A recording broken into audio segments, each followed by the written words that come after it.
ये कहानी बहुत ही इंटरेस्टिंग है। जो कहानी का मेन विलन है उसने हमारी हीरोइन को मारा है, बहुत बार मारा और हमेशा मारा है, लेकिन इस बार थाला फॉर रीजन वो 7वीं बार जन्म लेती है और पता नहीं क्या होता है, बहुत ही इंटरेस्टिंग चीज हो जाती है। तो क्या इस बार भी वो उसे मार देगा या फिर कुछ अलग होने वाला है? हमें एक बहुत ही खतरनाक जगह के सीन को दिखाया जाता है जहाँ पे अभी खूब मार धार हुआ था एकदम खतरनाक तरीके से, और यहाँ पे एक बंदा रहता है जिसका नाम आर्नोल्ड था और उसी ने एकदम जंग शुरू कर दी रहती है और सभी लोग को वो मारते हुए आगे बढ़ रहा होता है और बहुत ही ज्यादा बैडएस कैरेक्टर देखने में लग रहा होता है ये आर्नोल्ड। जो भी इसके सामने में आता है सभी मारा जाता है। तो यहाँ पे एक लड़की भी रहती है, ये पिंक बाल वाली, और ये यहाँ की मेन रहती है। तो ये आर्नोल्ड जो रहता है इसे ही मारने के लिए आ रहा होता है और वो जानती थी कि ये आर्नोल्ड बहुत ही ज़्यादा खतरनाक है क्योंकि ये एक प्रिंस है। लेकिन देख सकते हैं फिर भी इसमें जोश कितना ज़्यादा रहता है, इतने सारे लोगों को भाई ये अकेले ही निपटा दे रहा होता है एकदम खतरनाक तरीके से। अब यहाँ पे जब वो हमला करती है तो क्या होता है कि उसकी स्वॉर्ड टूट जाती है। अब आर्नोल्ड के ऊपर कोई और हमला करता है तो यहाँ पे इसे एक मौका दिखता है, तो ये जाती है हमला करने के लिए, मगर ज़्यादा कुछ होता नहीं है और हमें पता लगता है कि यहाँ पे इसकी मौत हो चुकी रहती है। तो अब ये सोच रही होती है कि मैंने ये ज़िंदगी तो जी ली, पता नहीं अब आगे क्या होने वाला है।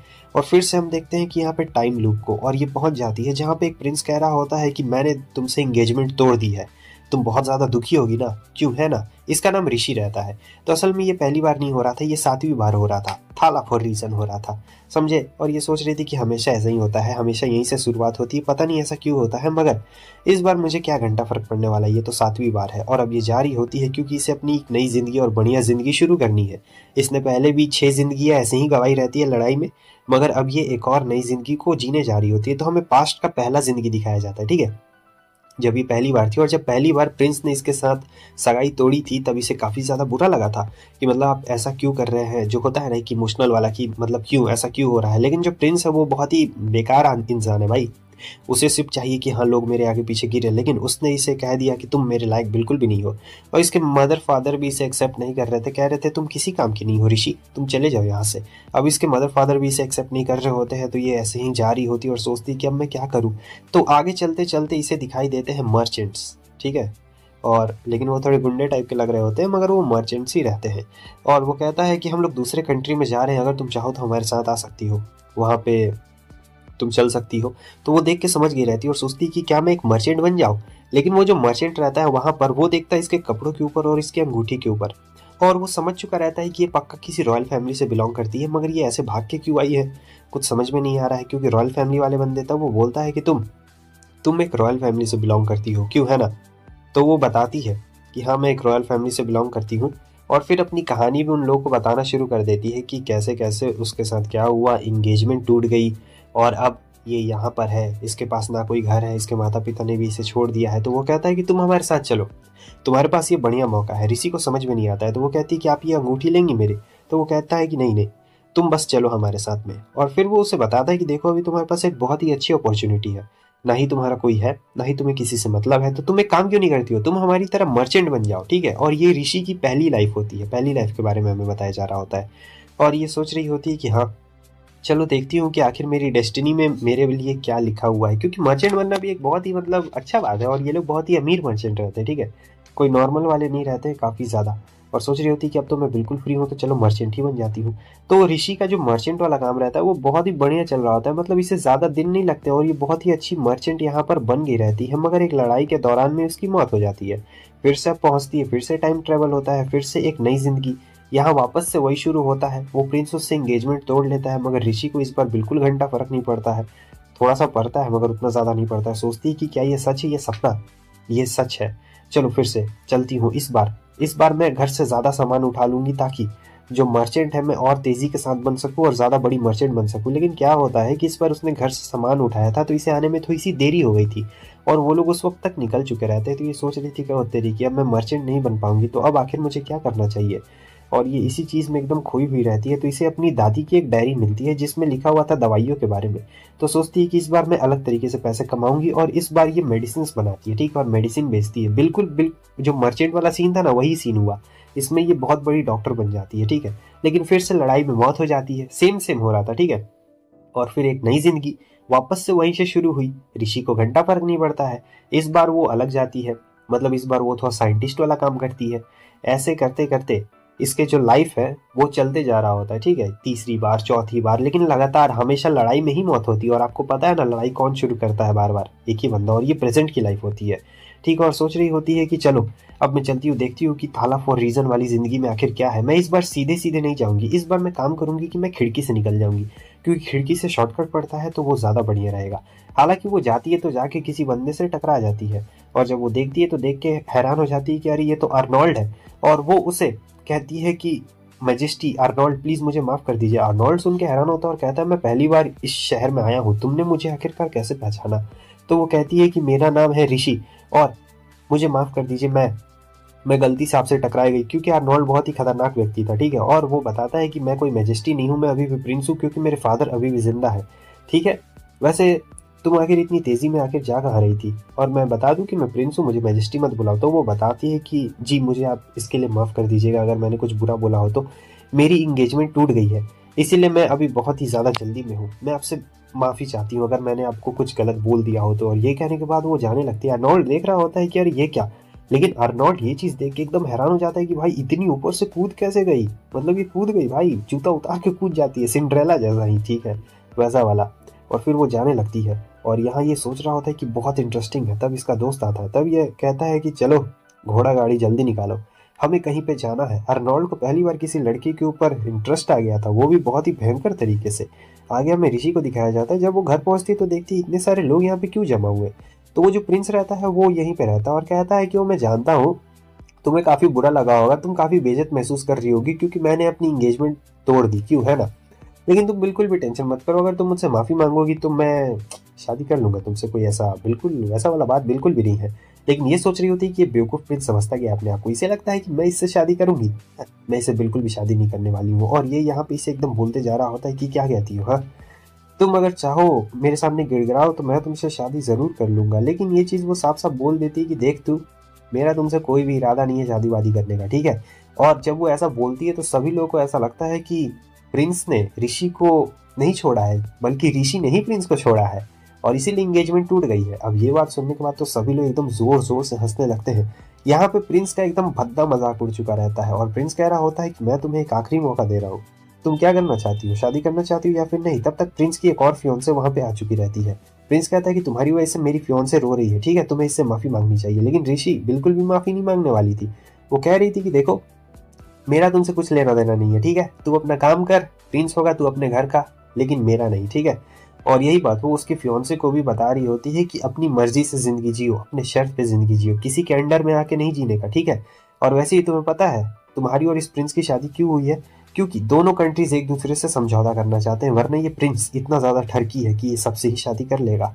और ये सुनने के बाद तो भाई प्रिंस जमीन पे ही गिर जाता है। और मारी कह रही होती है कि तुम्हें मेरे हस्बैंड के बारे में ऐसा नहीं कहना चाहिए, लेकिन ऋषि कहती है कि देखो मारी, तुम्हें अपनी जिंदगी अपनी शर्तों पे जीनी चाहिए, ठीक है, तुम इसके बारे में मत सोचो, मैं देख के बता सकती हूँ कि तुम फ्यूचर में बहुत ज्यादा निराश होने वाली हो। अगर तुम अभी से ही इसके कंट्रोल में रहोगी, या फिर तुम अभी से ही अपना फैसला नहीं ले पाओगी तो बहुत ज्यादा प्रॉब्लम हो जाएगी तुम्हें फ्यूचर में आके, इसलिए मैं चाहती हूँ। और यहाँ पे मारी सब समझ भी रही होती है। तब ये यहाँ से जाने लगती है, लेकिन कोई पीछे यहाँ पे इसके आ चुका रहता है और कहता है कि मैडम ऋषि, क्या आपके पास 1 मिनट टाइम होगा मुझसे बात करने के लिए। तो इसे एकदम ऐसा लग रहा होता है कि वही जो प्रिंस है वही आ गया है, तो ये तुरंत ही अपनी जो स्वॉर्ड रहती है उसे निकालती है और हमला करती है। मगर ये तो अर्नोल्ड रहता है और उसने ब्लॉक किया रहता है। भाई अर्नोल्ड बहुत ही खतरनाक प्लेयर रहता है, ठीक है, तो इसने ब्लॉक कर लिया था, इसमें कोई बड़ी बात नहीं रहती है। और ये देख के ऋषि हैरान हो गई थी कि आखिर ये क्या कर रहा है यहाँ पे अर्नोल्ड। और फिर वो उससे माफ़ी मांगती है, तो वो कहता है कि तुमने ये स्वॉर्ड फाइटिंग कहाँ से सीखी, बहुत ही अच्छी है।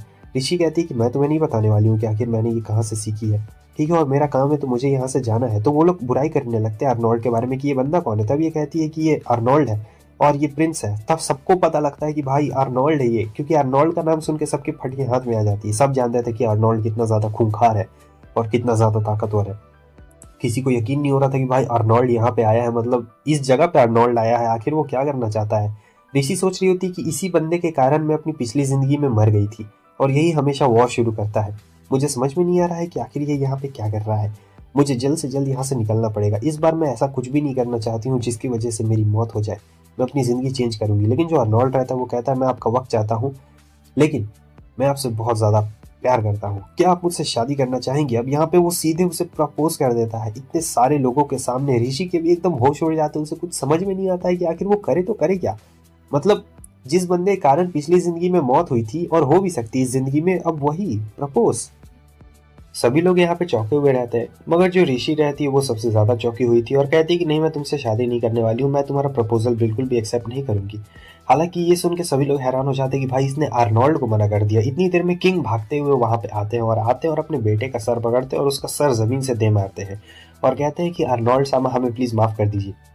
अगर हमारी तरफ से कुछ भी गलती हो गई हो तो हमें माफ कर दीजिए, क्योंकि आर्नोल्ड एक बहुत ही बड़े साम्राज्य का प्रिंस रहता है, इसलिए सब लोग उससे डरते हैं और सब जानते हैं कि उसकी फाइटिंग पावर कितनी ज्यादा है। तो आर्नोल्ड उनसे कहता है कि देखिए, अगर आप चाहें तो आपके देश और हमारे देश के बीच में संबंध अच्छे बन सकते हैं, लेकिन इसके लिए आपको पहले मिस ऋषि को मनाना पड़ेगा, ये अब आपके हाथों में है। तो महाराज ऋषि से कहते हैं कि प्लीज आप इनकी बात मान लीजिए। अब ना चाहते हुए भी उसे टेबल पे आना पड़ता है। वो पूछती कि आखिर क्या बात है, तब वो कहता है कि मुझे तुमसे प्यार हो गया। लेकिन वो कहती है कि ऐसे कैसे। वो कहता है कि ऐसे कैसे, जैसे भी, लेकिन मैं तुम्हें अब अपने साथ लेके जाना चाहता हूँ, जैसे भी तुम मानो, ठीक है। तब वो कहती है कि ठीक है, अगर तुम मुझे अपने साथ लेके जाना चाहते हो तो मैं चलूंगी, लेकिन मेरी भी कुछ शर्तें हैं, तुम्हें माननी पड़ेगी। तो वो कहता है जो तुम चाहोगी मैं वो सब लाके तुम्हें दूंगा। तब ऋषि बताती है कि ठीक है, शादी के बाद मैं तुम्हारे पेरेंट्स के साथ नहीं रहने वाली हूँ, और शादी का जितना भी सामान रहेगा तुम हमारी कंपनी से खरीदोगे। जो भी मेरा मन करेगा मैं महल में वो करूंगी, जहां जाने का मन करेगा, जहां जो करने का मन करेगा मैं वही करने वाली हूँ, तुम कोई नहीं होगे मुझे रोकने टोकने वाले। तो यहाँ पे वो डायरेक्ट बोल देता है अर्नोल्ड की हाँ हाँ, कोई दिक्कत वाली बात नहीं है, तुम्हारा जैसा मन करे, जहां जाने का मन करे, जो करने का मन करे, तुम वो सब चीज कर सकती हो, मैं तुम्हें बिल्कुल भी रोकने वाला नहीं हूँ। ये सब सुन के ऋषि एकदम हैरान तो हो गई थी, मगर ये सब ऋषि का एक प्लान ही रहता है। और वो सोच रही थी कि आखिर ये इतनी आसानी से मान कैसे गया, मतलब इतनी आसानी से तो ये बिल्कुल भी नहीं मानने वाला था और आगे चल के मेरी फ्यूचर की जिंदगी भी ये खराब करने वाला था। लेकिन खैर छोड़ो, अब ये सारी बातें मान चुका है तो ये सादा मैटर नहीं करता है। लेकिन अर्नोल्ड कहता है कि ठीक है चलो, अब हमारे चलने का यहाँ से वक्त हो चुका है। तो अब एक नए एडवेंचर पे हमारी ऋषि निकल चुकी रहती है और ये एडवेंचर बहुत दूर का होने वाला था। तो ये दिन रात सो नहीं रही होती है, क्योंकि इसने कहा रहता है अर्नोल्ड को कि तुम मुझे टच नहीं करोगे, ठीक है, और वो टच करेगा तो ये उससे शादी नहीं करने वाली। और एक दिन ही ऐसी ही सो गई रहती है, इसकी आंख खुलती है, अर्नोल्ड इसे टच करने आ रहा था, लेकिन वो कहता है कि अरे तुम मेरी स्वॉर्ड अपने हाथ में लेके सो गई थी, ठीक है, मैं तुम्हें टच नहीं करने वाला था, बस अपनी स्वॉर्ड लेने वाला था। तो जैसे वो देखती कि अरे ये क्या, मेरी, मुझे माफ कर देना यार, मैंने ये सब। लेकिन वो कहता है कि अच्छा कोई बात नहीं, कोई बात नहीं, मुझे लगता है तुमने काफी अच्छी ट्रेनिंग की है, क्योंकि तुम्हें मेरे प्रेजेंस का एहसास हो गया था। वो कहती कि हाँ मैंने बहुत ही अच्छी ट्रेनिंग की है, लेकिन मैं तुम्हें नहीं बताने वाली हूँ कि आखिर ये ट्रेनिंग मैंने कहाँ से की है। फिर वो बोलता है जैसा कि हमारे बीच में तय हुआ था, मैंने सारे जो भी सामान था वो तुम्हारी कंपनी से खरीद लिया और आजकल तुम्हारा कंपनी मतलब कुछ ज़्यादा ही ग्रो कर रहा है। वैसे यही सब तो ये चाहती थी। आगे हमें दिखाया जाता है कि इनके कैरेज के ऊपर हमला हो चुका है। तो अर्नोल्ड कहता है कि तुम यहीं पे रहना, मैं अभी आता हूँ, और वो उसे लॉक कर देता है भाई अंदर में। लेकिन ये लॉक नहीं रहने वाली थी, ये पिन से खोल लेती है भाई बहुत ही आसानी से। लेकिन जब तक ये बाहर निकलती है, जब तक इसका बाहर निकलने का टाइम होता है, तब तक वो देखती है कि अर्नोल्ड ने तो सभी बंदों को मार दिया था, और उसका ये रूप देख के वो एकदम डर गई रहती है कि भाई ये क्या हो रहा है।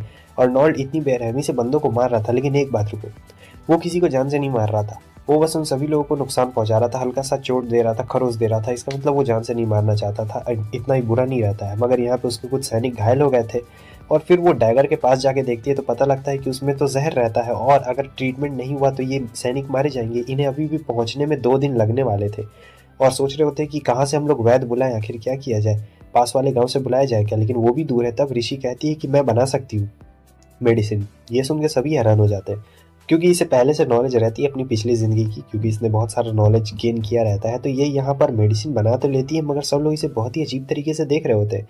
तो ऋषि को ऐसा लगता है कि कोई इस पर भरोसा नहीं कर रहा है। जाहिर सी बात है, कोई भरोसा कैसे कर सकता है भाई।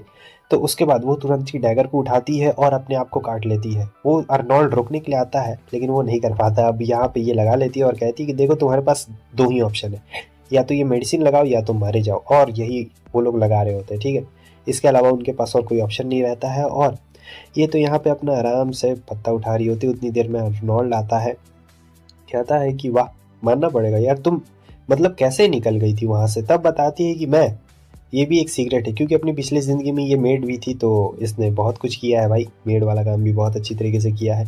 और फिर बता रहा होता है कि मेरे जो सैनिक है उन्होंने अपने आप को बहुत ही अच्छी तरीके से ट्रेन किया है, उन्हें हर तरीके की ट्रेनिंग मिली है, जो कुछ भी हो वो सब बहुत ज़्यादा मेहनती है, बहुत ज़्यादा काम करते हैं, ठीक है। और तुमने आज उन सभी लोगों की जान बचाई है, इसके लिए मैं दिल से तुम्हें शुक्रिया कहना चाहता हूँ। और वो उसके सामने झुक जाता है। वो कहती है कि इतना करने का जरूरत बिल्कुल भी नहीं है। तो फिर आगे सोच रही होती कि यार ये वही पर्सन है क्या जो कि फ्यूचर में लड़ाई करवाने वाला है, हमेशा यही लड़ाई करवाता है। और फिर बोलने लगता है कि आगे तुम्हारे पास इतना सारा नॉलेज है और ये सारी चीज़ें, मतलब तुम तो बहुत ही ज़्यादा स्पेशल हो। लेकिन ऋषि कह रही होती है कि ना, इसमें कुछ भी ऐसी बड़ी बात बिल्कुल भी नहीं है, ठीक है। और वो कहती है कि आखिर ये सभी लोग मुझे ऐसे क्यों देख रहे थे। तब वो बताता है कि मैंने बोला है कि तुम्हारी एंगेजमेंट टूट गई है तो सब लोग तुम्हें घिन वाली नज़रों से देख रहे हैं, क्योंकि लगता है उन्हें कि तुम में कुछ खराबी है। लेकिन मैंने अपने फादर को ये बोला है कि मैं किसी लड़की को पसंद करता हूँ, उसकी एंगेजमेंट हो रही थी तो मैं उसे उठा के ला रहा हूँ, मतलब किडनैप करके ला रहा हूँ, ठीक है, वैसा वाला कुछ सीन रहता है।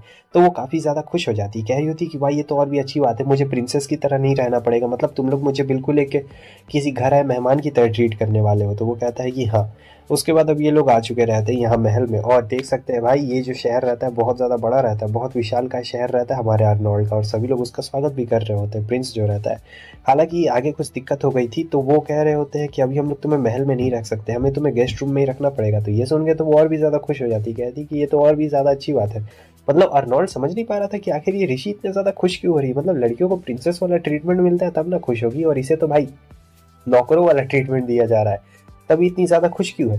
हालांकि इसे साइड में रहने के लिए एक रूम दिया रहता है, लेकिन बहुत बड़ा रहता है। यहाँ पे कुछ नौकर भी आ चुके रहते हैं, मतलब सैनिक आए रहते हैं। वो कहते हैं कि मैडम हमें बोला गया है कि हम आपकी मदद करते हैं, लेकिन वो कहते हैं कि नहीं, मुझे तुम्हारी मदद की कोई भी जरूरत नहीं है। तब वो लोग कहते हैं कि अरे मैडम कुछ तो बोलिए, कम से कम हम लोग ये फर्नीचर हटाने में आपकी मदद कर सकते हैं। तो वो लोग तो फर्नीचर हटा रहे होते हैं और यहाँ पे ये काम कर रही होती है। असल में जो अर्नोल्ड है वो आगे चलकर युद्ध स्टार्ट कर सकता है, इसलिए इसने अर्नोल्ड से कहा था कि वो इसके पेरेंट्स के साथ नहीं रहना चाहती, क्योंकि युद्ध कम होगा। लेकिन तब तक देखती है कि यहाँ पे कुछ मेट्स मिलके एक मेड को परेशान कर रही होती है, और उसे कह रही होती है कि हम लोग अर्नोल्ड सामा के मेट्स है, तुम्हें अच्छे से काम करना चाहिए।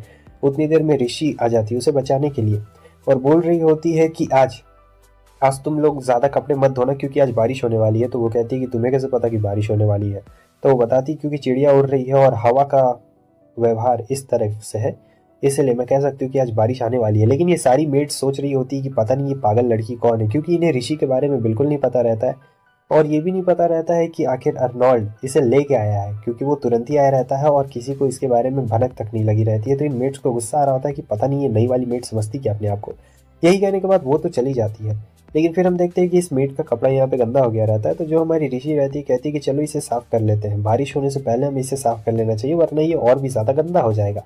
और भविष्यवाणी इसकी सही रहती है कि बारिश हो जाता है, शाम में बहुत तेज़ बारिश हुई रहती है। आगे हमें दिखाया जाता है कि ये सोच रही थी कि मेरा हमेशा से यहाँ पे आने का सपना था, मतलब मैं इस जगह पे आना चाहती थी, लेकिन कभी भी अपनी कोई भी ज़िंदगी में मैं यहाँ पे आ नहीं पाई। लेकिन आज आज मेरा वो सपना पूरा हो गया, मैं यहाँ पे आ गई। पहले मैंने मर्चेंट ज्वाइन किया, फिर क्या क्या नहीं ज्वाइन किया, बहुत सारी चीज़ें मुझे सीखने को मिली, और फाइनली आज मेरा सपना पूरा हो गया। लेकिन यहाँ पे पहले से ही कोई रहता है। और ऋषि कहती है कि तुम्हें ऐसे छुप छुप के मुझे नहीं देखना चाहिए, ये सब बहुत बेकार है, और तुम्हें मीटिंग से भाग के नहीं आना चाहिए था। तब अर्नोल्ड कहता है कि तुम मुझे हमेशा सरप्राइज कर देती हो, मतलब मुझे समझ नहीं आ रहा है कि आखिर तुम मेरी प्रेजेंस को कैसे महसूस कर सकती हो। तब वो बताती है कि तुम्हारी प्रेजेंस को महसूस करना तो बहुत ज़्यादा आसान है, क्योंकि तुम्हारा जो ऑरा है वो थोड़ा सा भारी टाइप का है और नेगेटिव टाइप का भी है। तो वैसे वो सब क्या है, वो हॉस्पिटल देखो, वो सारी चीज़ें दिखा रही होती है और बोल रही होती है कि ये सारी चीज़ें कितनी ज़्यादा खूबसूरत है ना। लेकिन अर्नोल्ड को लग रहा होता है क्या बेतु की बात है, मतलब ये बेकार सा चीज़ किसको खूबसूरत लग सकता है। मगर वो बताती है कि मैं यहाँ पे बहुत दिन से आना चाहती थी, बहुत लंबे समय से, और तुम देखो कितनी प्यारी सी जगह पे पैदा हुए, मतलब ये कितना ज़्यादा अच्छा है, मज़ा आ रहा है मुझे ये सारी चीज़ें देख के। तो वो कहता है कि तुम्हारे पास सब चीज़ है यार, तुम्हारे पास नॉलेज है, स्ट्रेंथ है, ब्यूटी विद ब्रेन हो, तुम एकदम परफेक्ट कॉम्बिनेशन हो, मतलब तुम कहाँ थी इतने दिनों तक जो तुम मुझे कभी मिली ही नहीं। ये सारी बात सुनने के बाद ऋषि को एक चीज़ याद आ जाती है अभी पास्ट की, कि इसकी मम्मी से कभी पढ़ाई नहीं करने देती थी, ना ही कुछ करने देती थी। वो कहती थी सिर्फ घर का काम करो, क्योंकि एक अच्छी हाउस वाइफ सिर्फ घर का काम अच्छे से करे तो बाकी पूरा ज़िंदगी उसका आराम से कट जाएगा। लेकिन ये तो कुछ और ही करना चाहती थी, अपने शर्तों पर ज़िंदगी जीना चाहती थी, मगर कहाँ। लेकिन अभी अपने शर्तों पर ज़िंदगी जी सकती है, और बताती है कि मैं अपनी लाइफ खुद से चूज़ करूँगी कि आगे क्या होगा और क्या नहीं होगा। ये सुन के अर्नोल्ड और भी ज़्यादा उसे खुश हो जाता है, और फिर उसके गाल को मतलब ऐसे टच कर देता है और कहता है कि मैं तुमसे बहुत प्यार करता हूँ, तुम्हें जो करने का मन है तुम वो कर सकती हो, लेकिन एक बात के लिए मैं तुम्हें माफ़ी मांगना चाहता हूँ कि मैंने तुम्हें टच कर दिया। मैंने वादा किया था कि मैं तुम्हें शादी से पहले टच नहीं करने वाला हूँ, लेकिन मैंने तुम्हें टच कर दिया, तो प्लीज़ तुम इस बात के लिए मुझे माफ़ कर देना। और यही कहने के बाद वो जाने लगता है। ऋषि सोच रही होती कि यार ये बंदा बहुत ज़्यादा अजीब है, समझ में नहीं आ रहा है। तो धीरे धीरे प्यार होने लगा था। तो ऋषि की आंख यहाँ पर खुल चुकी रहती है, हालांकि उसे पहले उठना था, लेकिन अभी वो बहुत ज़्यादा लेट से हुई उठी रहती है, और कोई दरवाजे पे आ भी गया था उसे उठाने के लिए, कोई और नहीं बल्कि ओलिवर रहता है। वो कुछ पूछने के लिए आया रहता है। हालांकि ऋषि उसे देख के समझ चुकी थी कि ये उसे ऑब्जर्व करने के लिए आया हुआ है। तो वो कहती है कि अगर तुम चाहो तो मुझे अच्छी तरीके से जांच सकते हो। तो इसके लिए ओलिवर माफ़ी मांगता है और कहता है कि अर्नोल्ड ने मुझसे ये सब करने को कहा था। वो कहती है कि तुम तो अर्नोल्ड को बहुत पहले से जानते हो, तो तुम तो काफ़ी कुछ इसके बारे में जानते हो कि आखिर वो मुझसे शादी क्यों कर रहा है। ओलिवर कुछ नहीं बता पाता है, कहता है कि ये पता नहीं, लेकिन आजकल वो बहुत ज़्यादा खुश रहने लगा है और मुझे भी काफ़ी खुशी हो रही है। तो मैं लगभग उसे 10 साल से जानता हूँ। हालाँकि अब बताने लगता है कि देखिए कल हमारे पास पार्टी है और ये सारे मेंबर्स की लिस्ट है। तो पार्टी होने वाली है, तो उसके लिए आपसे उसने बोला है कि आपको सारे अरेंजमेंट्स करने होंगे क्योंकि आप उसकी होने वाली वाइफ़ है। तो ये बहुत ज़्यादा खुश होती है और कहती है कि ठीक है चलो अरेंजमेंट्स देख लूँगी। तो यहाँ पे काफ़ी सारे लोग भी आने वाले रहते हैं, अलग-अलग किंगडम के अलग-अलग लोग आने रहते हैं क्योंकि वो लोग अर्नोल्ड को अपनी बेटी दिखाने वाले थे। किसी को ये नहीं पता था कि अर्नोल्ड ने पहले से ही अपनी वाइफ़ चुन ली है, सबको लग रहा होता है कि आज यहाँ पे चुनाव होगा। फिर हम देखते हैं कि आती है वो अर्नोल्ड के पास में, जहाँ वो देखता है तो ये सोच रहा होता है कि मतलब तुमने ऐसे कपड़े क्यों पहने हुए हैं? तब वो कहती है क्योंकि इसलिए लोग मुझे यहाँ पे प्रिंसेस थोड़ी ना समझ रहे, किसी को पता थोड़ी ना है, यहाँ के लिए तो मैं बस एक गेस्ट हूँ। लेकिन वो कहता है कि नहीं, आज मैं सबको बता दूंगा कि तुम प्रिंसेस हो, तुम्हें और अच्छी तरीके से कपड़े पहनने चाहिए थे मगर तुमने पहना नहीं वैसा वाला कपड़ा, क्योंकि वो गलत सोच रही थी। आगे हम देखते हैं कि वो उसे लेके जाता है पार्टी में, सब लोग एकदम देखने लगते हैं इन दोनों को ही और ये सोच रही होती है कि भाई कितनी बड़ी पार्टी, लेकिन अर्नोल्ड कहता है कि ये हमारे सबसे छोटे पार्टीज में से एक है और अभी बहुत कम लोग आए हैं, मतलब हमने ज़्यादा लोगों को बुलाया नहीं। ये सुन के वो और भी हैरान हो जाती है, सोचती है कि अगर ये छोटा पार्टी है तो भाई बड़ा पार्टी कैसा होगा, क्योंकि एक तो इसमें पहले ही 1000 लोग आए होंगे, ऊपर से इतना सारा मतलब खाना पीना बना हुआ और ये छोटा पार्टी बोल रहा है, मतलब खर्चा देख रहे हो एकदम बल्क में आता है। सब लोग एकदम खुश होते हैं और एक बंदा तो अपनी बेटी लाके देखता है, कहता है कि सर ये लीजिए, लेकिन वो कहता है कि माफ़ करिएगा सर मगर मैंने पहले से ही अपनी वाइफ को चूज़ कर लिया है। ये सुन के सब लोग हैरान हो जाते हैं कि अरे किसे बोल रहा है अपनी वाइफ चूज़ कर लिया है। तब अर्नोल्ड इंट्रोड्यूस कराता है ऋषि को और बताता है कि ये मेरी वाइफ है, ये दूसरी कंट्री से आई हैं तो इनका यहाँ पे कोई भी दोस्त नहीं है। तो मैं चाहूँगा कि आप सभी प्रिंसेस जितने भी हैं और जितने भी लोग हैं, आप इनका दोस्त बनिए और इन्हें अच्छी तरीके से बताइए, और ये कह के आगे बढ़ने लगता है। तब वो कहता है कि मैं तुम्हें हमेशा प्रोटेक्ट करूँगा, लेकिन वो कहती है कि मुझे सबसे ज़्यादा खतरा तो तुम ही से है। तब वो कहता है कि आखिर ऐसा क्यों बोल रही हो? तब वो बोलती है क्योंकि मैं तो स्वॉर्ड फाइटिंग में भी तुम्हारा मुकाबला नहीं कर पाती हूँ, तो सबसे ज़्यादा खतरा तुम ही से है ना। तो वो कहता है चिंता मत करो, मैं तुमसे ट्रेनिंग लूँगा और तुम्हें ट्रेनिंग भी दूँगा। ये सुन के वो काफ़ी ज़्यादा खुश हो जाती है कि वाह! वैसे भी अगर ये मुझे स्वॉर्ड फाइटिंग सिखाएगा तो बढ़िया रहेगा। अगर फ्यूचर में इसने कुछ करने की कोशिश की तो भाई बढ़िया, बहुत अच्छी तरीके से मारूँगी इसे। लेकिन इतनी देर जब वो बात कर रहे होते हैं तो अब यहाँ पे म्यूज़िक बजना शुरू हो गया रहता है और अब दोनों डांस करने लगते हैं। तो सब लोग देख रहे होते हैं और काफ़ी खुश भी हो रहे होते हैं, सभी लोग डांस कर रहे होते हैं और इन दोनों को ही देख रहे होते हैं। तो यहाँ पे ऋषि सोच रही होती है पुरानी बातों को और सोचती है कि मैं इसे अपने तरीके से नचाऊँगी। थोड़ा-सा वो अलग स्टेप कर रही होती है मगर ये करने ही नहीं देता है। बहुत ही ज़्यादा शातिर और चालाक टाइप का बंदा रहता है अर्नोल्ड। और यहाँ पे हमारी ऋषि को ऐसा लग रहा होता है कि वो गिरने वाली रहती है क्योंकि उसका बैलेंस बिगड़ रहा होता है। वो गिरने वाली थी लेकिन ये पकड़ लेता है और ये सब अर्नोल्ड का ही प्लान रहता है, ठीक है। और बाद में सब लोग ताली बजा रहे होते हैं, क्या जोड़ी है भाई, एकदम मयान और तलवार की जोड़ी लगती है। तो एक लड़की आती है, मतलब प्रिंसेस है, वो कहती है कि लीजिए लेडी, आप हमारी तरफ से ये जूस पीजिए। तो उसे पता चल जाता है कि इसमें बहुत ज़्यादा तीखा लाल मिर्च डाला हुआ है। तो वो कहती है कि इसमें इसकी खुशबू बहुत ही ज़्यादा तेज़ आ रही है। तो वो मुँह बना लेती है और कहती है क्या प्रिंसेस आपको अच्छा नहीं लगा क्या ये जूस जो मैंने लाया? तो वो कहती है कि नहीं ये जूस बहुत अच्छा है, लेकिन ये सुन के वो गुस्सा हो जाती है। असल में इसने पी लिया था इसलिए वो गुस्सा हो गई थी लड़की। अब अर्नोल्ड आता है और कहता है कि उसमें तुम्हें पता है कि उसमें लाल मिर्च है, तुमने उसे पिया क्यों? तुम्हें उसे फेंक देना चाहिए। मगर ये कहती है कि नहीं, मुझे खाना बर्बाद करना बिल्कुल भी अच्छा नहीं लगता है और मैं ये बर्बाद नहीं करना चाहती। लेकिन अर्नोल्ड को ये बिल्कुल भी पसंद नहीं था कि मतलब उसकी वाइफ को ऐसा जूस पीने को मिले, इसलिए वो बहुत ही गुस्से में आता है और सीधे जूस उठाता है और खुद ही पी लेता है। ये देख के तो वो भी हैरान होती है कि भाई ये सब क्या है। उसके बाद वो कहता है कि तुम वहाँ पार्टी में किसी और के बारे में सोच रही थी ना। असल में वो किसी और के बारे में नहीं सोच रही थी, इसी के बारे में सोच रही थी और सोचती है कि इसे कैसे बताऊं कि आखिर ये पास्ट में कैसा था और क्या है। तब यहाँ पे वो कहती है कि तुम्हारे यहाँ पे चोट लगा हुआ है ना गले में, हाँ यहाँ पे। ये सुन के अर्नोल्ड भी हैरान हो जाता है और कहता है कि तुम्हें कैसे पता? क्योंकि इसके बारे में मैंने किसी को नहीं बताया, बहुत कम लोग को पता है। मगर वो कहती है कि डांस करते करते मुझे पता चल गया था कि वहाँ पर कुछ चोट है, मुझे देखना है। जब वो भाई उसे दिखाता है तो बहुत ही ज़्यादा भयंकर टाइप की चोट यहाँ पे लगी हुई रहती है और एकदम ऐसा निशान लग रहा होता है जैसे किसी ने उसे मारने की पहले कोशिश की हो, ठीक है। एकदम पूरा वहाँ पे बहुत ज़्यादा चोट का निशान लगा हुआ रहता है। वो बोलने वाली रहती है लेकिन ये तुरंत ही बात को पलट देता है और कहता है कि चलो यार, यहाँ पे ठंड बहुत ज़्यादा लग रही है तो अब हमें घर में चलना चाहिए वरना ठंड लग जाएगी। और यहाँ पे इनकी बातें कोई सुन भी रहा होता है। आगे हमें दिखाया जाता है कि सारी मेड्स काम कर रही होती है और सोच रही होती है कि आखिर प्रिंसेस किसे चुनेंगी अपना मेड। बहुत ज़्यादा मज़ा आने वाला है, सब लोग काफ़ी खुश रहती है। तब तक यहाँ पे डियाना आ जाती है और डियाना आती है तो भाई वो बहुत गुस्से में रहती है क्योंकि यहाँ पे यही एक पढ़ी लिखी मेड रहती है और कोई भी पढ़ी लिखी मेड नहीं रहती है। तो सबके ऊपर गुस्सा कर रही होती है और ये सबसे मेन मेड भी रहती है और कह रही होती है कि तुम लोग एक काम भी ढंग से नहीं कर सकती। और जब ये ऋषि को देखती है तो इसका दिमाग और फिरक जाता है।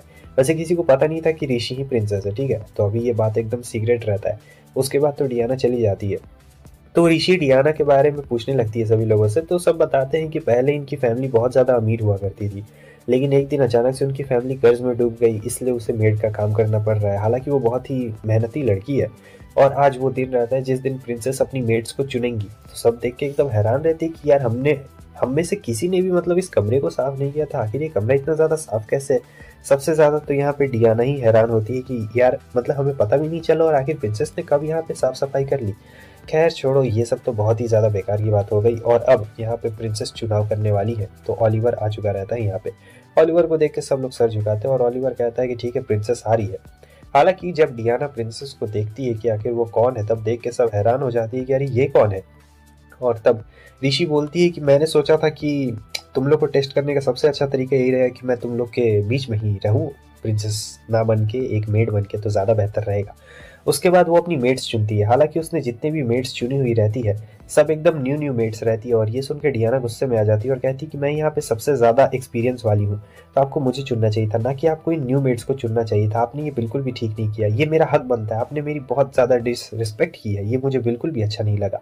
लेकिन तब ऋषि कहती है कि तुम्हें मेड की पोजीशन से आज ही निकाला जाता है। ये सुन के वो बहुत ही नाराज हो जाती है और रोने भी लगती है। लेकिन वो कहती है कि तुम्हें पता है जब तुम शुरू शुरू में आई थी तो तुम्हें क्या मुश्किल लगती थी।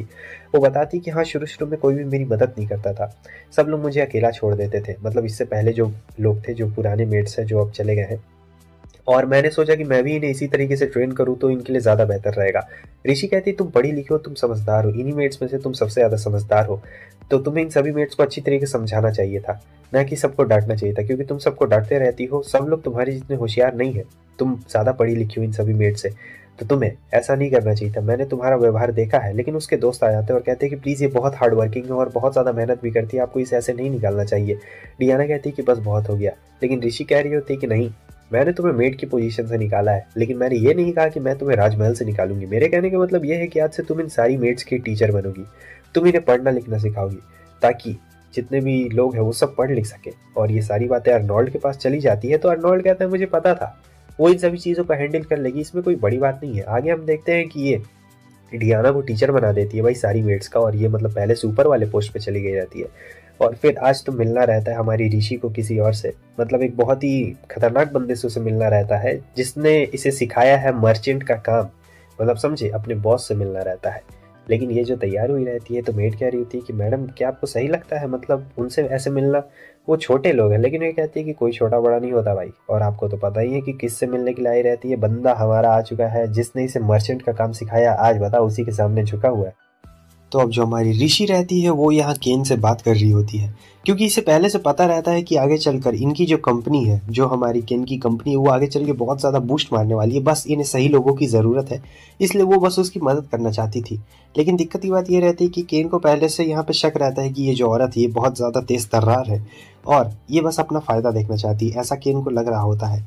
तो वो कहता है कि माफ़ करिए, लेकिन अगर हमारा लॉस हो गया तो बहुत दिक्कत हो जाएगी, तो मुझे नहीं लगता है कि हम लोग इस डील को यहाँ पे पूरा कर सकते हैं। और वो वहाँ से जाने लगता है, लेकिन कहता है कि आपसे मिलकर बहुत ज़्यादा खुशी हुई, फ्यूचर में फिर मिलेंगे। अब यहाँ पे ये सोच रही होती कि धकतरी की प्लान सारा बेकार हो गया। तब ये खेती कर रही होती है और ये सारा खेती का ज़मीन अर्नोल्ड ने इसे दिया रहता है, और वो खेती करते करते सोच रही होती है केन के बारे में कि पास्ट लाइफ में उसने कितना कुछ मतलब मुझे सिखाया है, सब चीज़ के बारे में सिखाया है, तो मुझे उसका शुक्रिया अदा करना है। लेकिन मैं उसका शुक्रिया अदा नहीं कर पा रही हूँ क्योंकि ये सारी मुसीबत आ रहा है। वो सोच रहा होगा कि मैं उससे सामान लूटना चाहती हूँ क्योंकि उसकी कंपनी छोटी है, मगर ऐसी बात बिल्कुल भी नहीं है। और इन दोनों बंदों को बता रही होती है कि ये जो खेत है ये अर्नोल्ड सामा ने मुझे दिया है। और फिर यहाँ पे इसे एक दिमाग में कुछ आइडिया आता है, क्योंकि केन ने इससे पहले भी कुछ कहा रहता है, तो इसके दिमाग में आइडिया आता है कि हाँ अभी वो कहाँ पे जाने वाला है। तो वो कहती है कि मेरा काम हो गया है। और यहाँ जो केन रहता है वो बताता है कि मैंने उस लेडी से इसलिए नहीं लिया क्योंकि वो मुझे बहुत तेज तर्रार लग रही थी। लेकिन जब वो अंदर आता है तो देखता है कि पहले ही इसने सभी लोगों को इतना ज़्यादा जूस पिला दिया रहता है कि सब लोग यहाँ पे सो चुके रहते हैं। और केन ये देख के काफ़ी ज़्यादा हैरान हो गया था कि मतलब ये लेडी बहुत ज़्यादा होशियार है, ये तो एकदम प्रिंसेस बनने के लायक। और यहाँ पे इसने एक भेस भी बदल लिया, पूरी तरीके से एकदम बहरूपिया लग रही है। तो अब यहाँ पे ये दोनों बात कर रहे होते तो वो बताता देखिए मैडम हमारी कंपनी बहुत ज़्यादा छोटी है, मतलब अभी ये बड़ी कंपनी नहीं बनी थी, तो हमारी कंपनी छोटी है और अगर हमें कुछ भी लॉस होता है तो हमें बहुत साल लग जाएंगे उसे पूरा रिकवर करने में। मगर जो ऋषि रहती कहती कि आपको लॉस नहीं होगा। मगर वो कहता है मुझे पता है कि आप बोल रही है, मगर मान लीजिए लॉस हो गया तो, क्योंकि आपका ऑर्डर बहुत बड़ा हम लोग नहीं ले सकते। तब ऋषि कहती है कि ठीक है, अगर मैं आप लोग को दिखा दूँ तो काम करके, क्या बोलते हैं आप? तो ये सुन के वो हैरान हो जाता है और कहता है कि मैं आपका प्लान सुनना चाहता हूँ। तब वो कहती है कि ठीक है, अगर मैं अपने आप को साबित कर दूँ मैं भी बिजनेस करूँगी, ठीक है। और मैं आपको साबित करूंगी कि जो मेरा प्लान है वो एकदम सक्सेसफुल है और आपको बहुत ऊंचा तक पहुंचा के जा सकता है। तब केन कहता है मुझे नहीं लगता है कि मुझे आपको किसी कस्टमर की तरह देखना चाहिए, मुझे लगता है कि मुझे आपको पार्टनर की तरह देखना चाहिए, क्योंकि आपके दिमाग में बहुत ही अच्छा आइडिया है। ठीक है, अगर आप अपने आप को साबित करना चाहती है, अपना खुद का कुछ शुरू करना चाहती है, तो मुझे दिखाइए।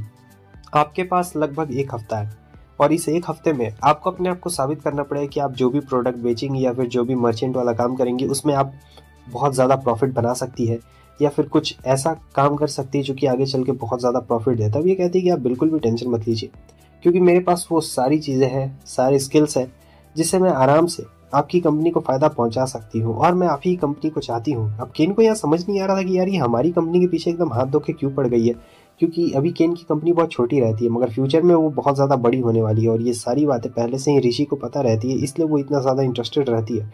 मगर अब यहाँ ऋषि को दिखाना पड़ेगा पहले उसे कि हाँ मैं उसके लायक हूँ, क्योंकि इसने वादा कर दिया कि ये पहले अपना कोई बिजनेस करेगी और दिखाएगी इन्हें, उसके बाद ही ये लोग अपना पैसा डालने वाले हैं। हालांकि केन को भी बहुत ज़्यादा मज़ा आ रहा होता है और कहता है कि ठीक है आपसे बाद में मिलता हूँ। तो वो कहती है कि ठीक है। वो वापस आ चुकी रहती है महल में और सोचती है कि यार ये महल से भागना कितना ज़्यादा मुश्किल है, मतलब पीछे के दरवाजे से भागना पड़ता है और ये भागना भी ना एकदम सर दर्द बन चुका है। चलो अब रूम में चलती हूँ, किसी को पता भी नहीं चलेगा। लेकिन अर्नोल्ड यहाँ पे पहले से रहता है, उसे देख के वो हैरान हो जाती है। अर्नोल्ड कहता है कि मुझे पहले से पता है कि उन लोगों ने तुम्हारा प्रस्ताव ठुकरा दिया था, तो तुम उससे मिलने के लिए गई थी। हाँ, देर रात में हमारी होने वाली राजकुमारी किसी ऐसे अनजान बंदे के साथ मिलने के लिए गई थी जिसने तुम्हें मना कर दिया। हाँ, मुझे तुमने क्यों नहीं बताया? अगर तुम मुझे बताती तो मैं उसे पहले ही उठा के मार देता। और काफ़ी गुस्से में रहता है और फिर उठ के आगे बढ़ रहा होता है। यहाँ पे ऋषि को ऐसा लग रहा होता है कि भाई कहीं ये मुझे मार ना दे। फिर वो उसके काफ़ी ज़्यादा क्लोज आता है तो वो उसे मारता वरता कुछ भी नहीं है। वो बोलता है कि तुम्हें जो करने का मन है तुम वो कर सकती हो, लेकिन अगली बार से मुझे भी लेके चलना। मैं बहुत ज़्यादा चिंतित था कि कहीं तुम्हें कुछ हो ना जाए, कहीं तुम्हें कुछ चोट वोट खरोच तो नहीं ना लगी। ऋषि कहती है कि अरे नहीं, मुझे चोट वोट खरोच कुछ भी नहीं लगी, आखिर तुम इतना ज़्यादा टेंशन क्यों ले रहे हो? लेकिन वो कहता है कि मैं तुम्हें कुछ भी करने से नहीं रोकूंगा, तुम्हें जो करना है तुम वो कर सकती हो, मगर सोच समझ के करना, ऐसा ना हो कि कहीं किसी को नुकसान हो जाए। ऋषि ये बात अच्छी तरीके से जानती थी कि अर्नोल्ड को उसकी बहुत ज़्यादा परवाह रहती है। तो वो कहती है कि ठीक है। फिर वो उससे कहता है कि मुझे भूख लगी है यार, कुछ खाने के लिए बना दो, ठीक है, और अपने आप को ज़्यादा कुछ वैसा वाला एक्ट मत करना, ठीक है। तो यहाँ पे वो कहती है कि ठीक है मैं तुम्हारे लिए कुछ बना दूंगी और ये कह रहा होता है कि हाँ देखो, तुम्हें अगर जाने का मन तुम कहीं भी जा सकती हो, कोई भी यहाँ पे तुम्हें नहीं रोकने वाला है, आराम से रहना यहाँ पे। उसके बाद वो जाती है खाना बनाने के लिए और यहाँ पे बोलती है कि मैं कुछ ज़्यादा मतलब अच्छा खाना नहीं बनाती हूँ तो तुम ज़्यादा वो मत करना। अर्नोल्ड कहता है कि अरे यार इससे क्या ही शिकायत होने वाली है, तुम जो खाना बनाओगी मैं वो खा लूंगा, आखिर मुझे तुम्हें भी तो खाना ही है तो तुम्हारे हाथ का खाना भी खा ही लूंगा, इसमें कौन सी बड़ी बात है। वो पूछता है कि आखिर तुम केन से क्या बात करने के लिए गई थी, तो वो उसे सारी बातें बताना शुरू कर देती है कि आखिर वो उससे क्या क्या बात करने के लिए गई थी। और ये सारी बातें सुनने के बाद तो भाई जो हमारा अर्नोल्ड रहता है उसे बहुत ही ज़्यादा हंसी आ रही होती है। मतलब कह रही होती है कि भाई तुम मतलब अपने आप को साबित करोगे उतने छोटे से मर्चेंट के लिए, ये तो बहुत ज़्यादा मतलब हंसी वाली बात है, लेकिन छोड़ो जो तुम्हें करना है तुम वो कर सकती हो। तो वो कहती है कि अरे यार तुम भी ना मेरा मजाक उड़ा रहे हो, लेकिन जाते जाते कहता है कि तुम मेरे भाई से मिली क्या? तो वो कहती है कि नहीं मैं तुम्हारे भाई से नहीं मिली। अर्नोल्ड कहता है कि ठीक है अगर तुम उससे मिलो भी तो उससे बातचीत मत करना, ये तुम्हारे लिए थोड़ा सा खतरनाक हो सकता है। यहाँ पे ऋषि को कुछ समझ नहीं आता, आखिर ये कहना क्या चाहता है कि मैं इसके भाई से दूर रहूं, लेकिन वो है कौन इसके बारे में तो कुछ भी नहीं बताया गया है।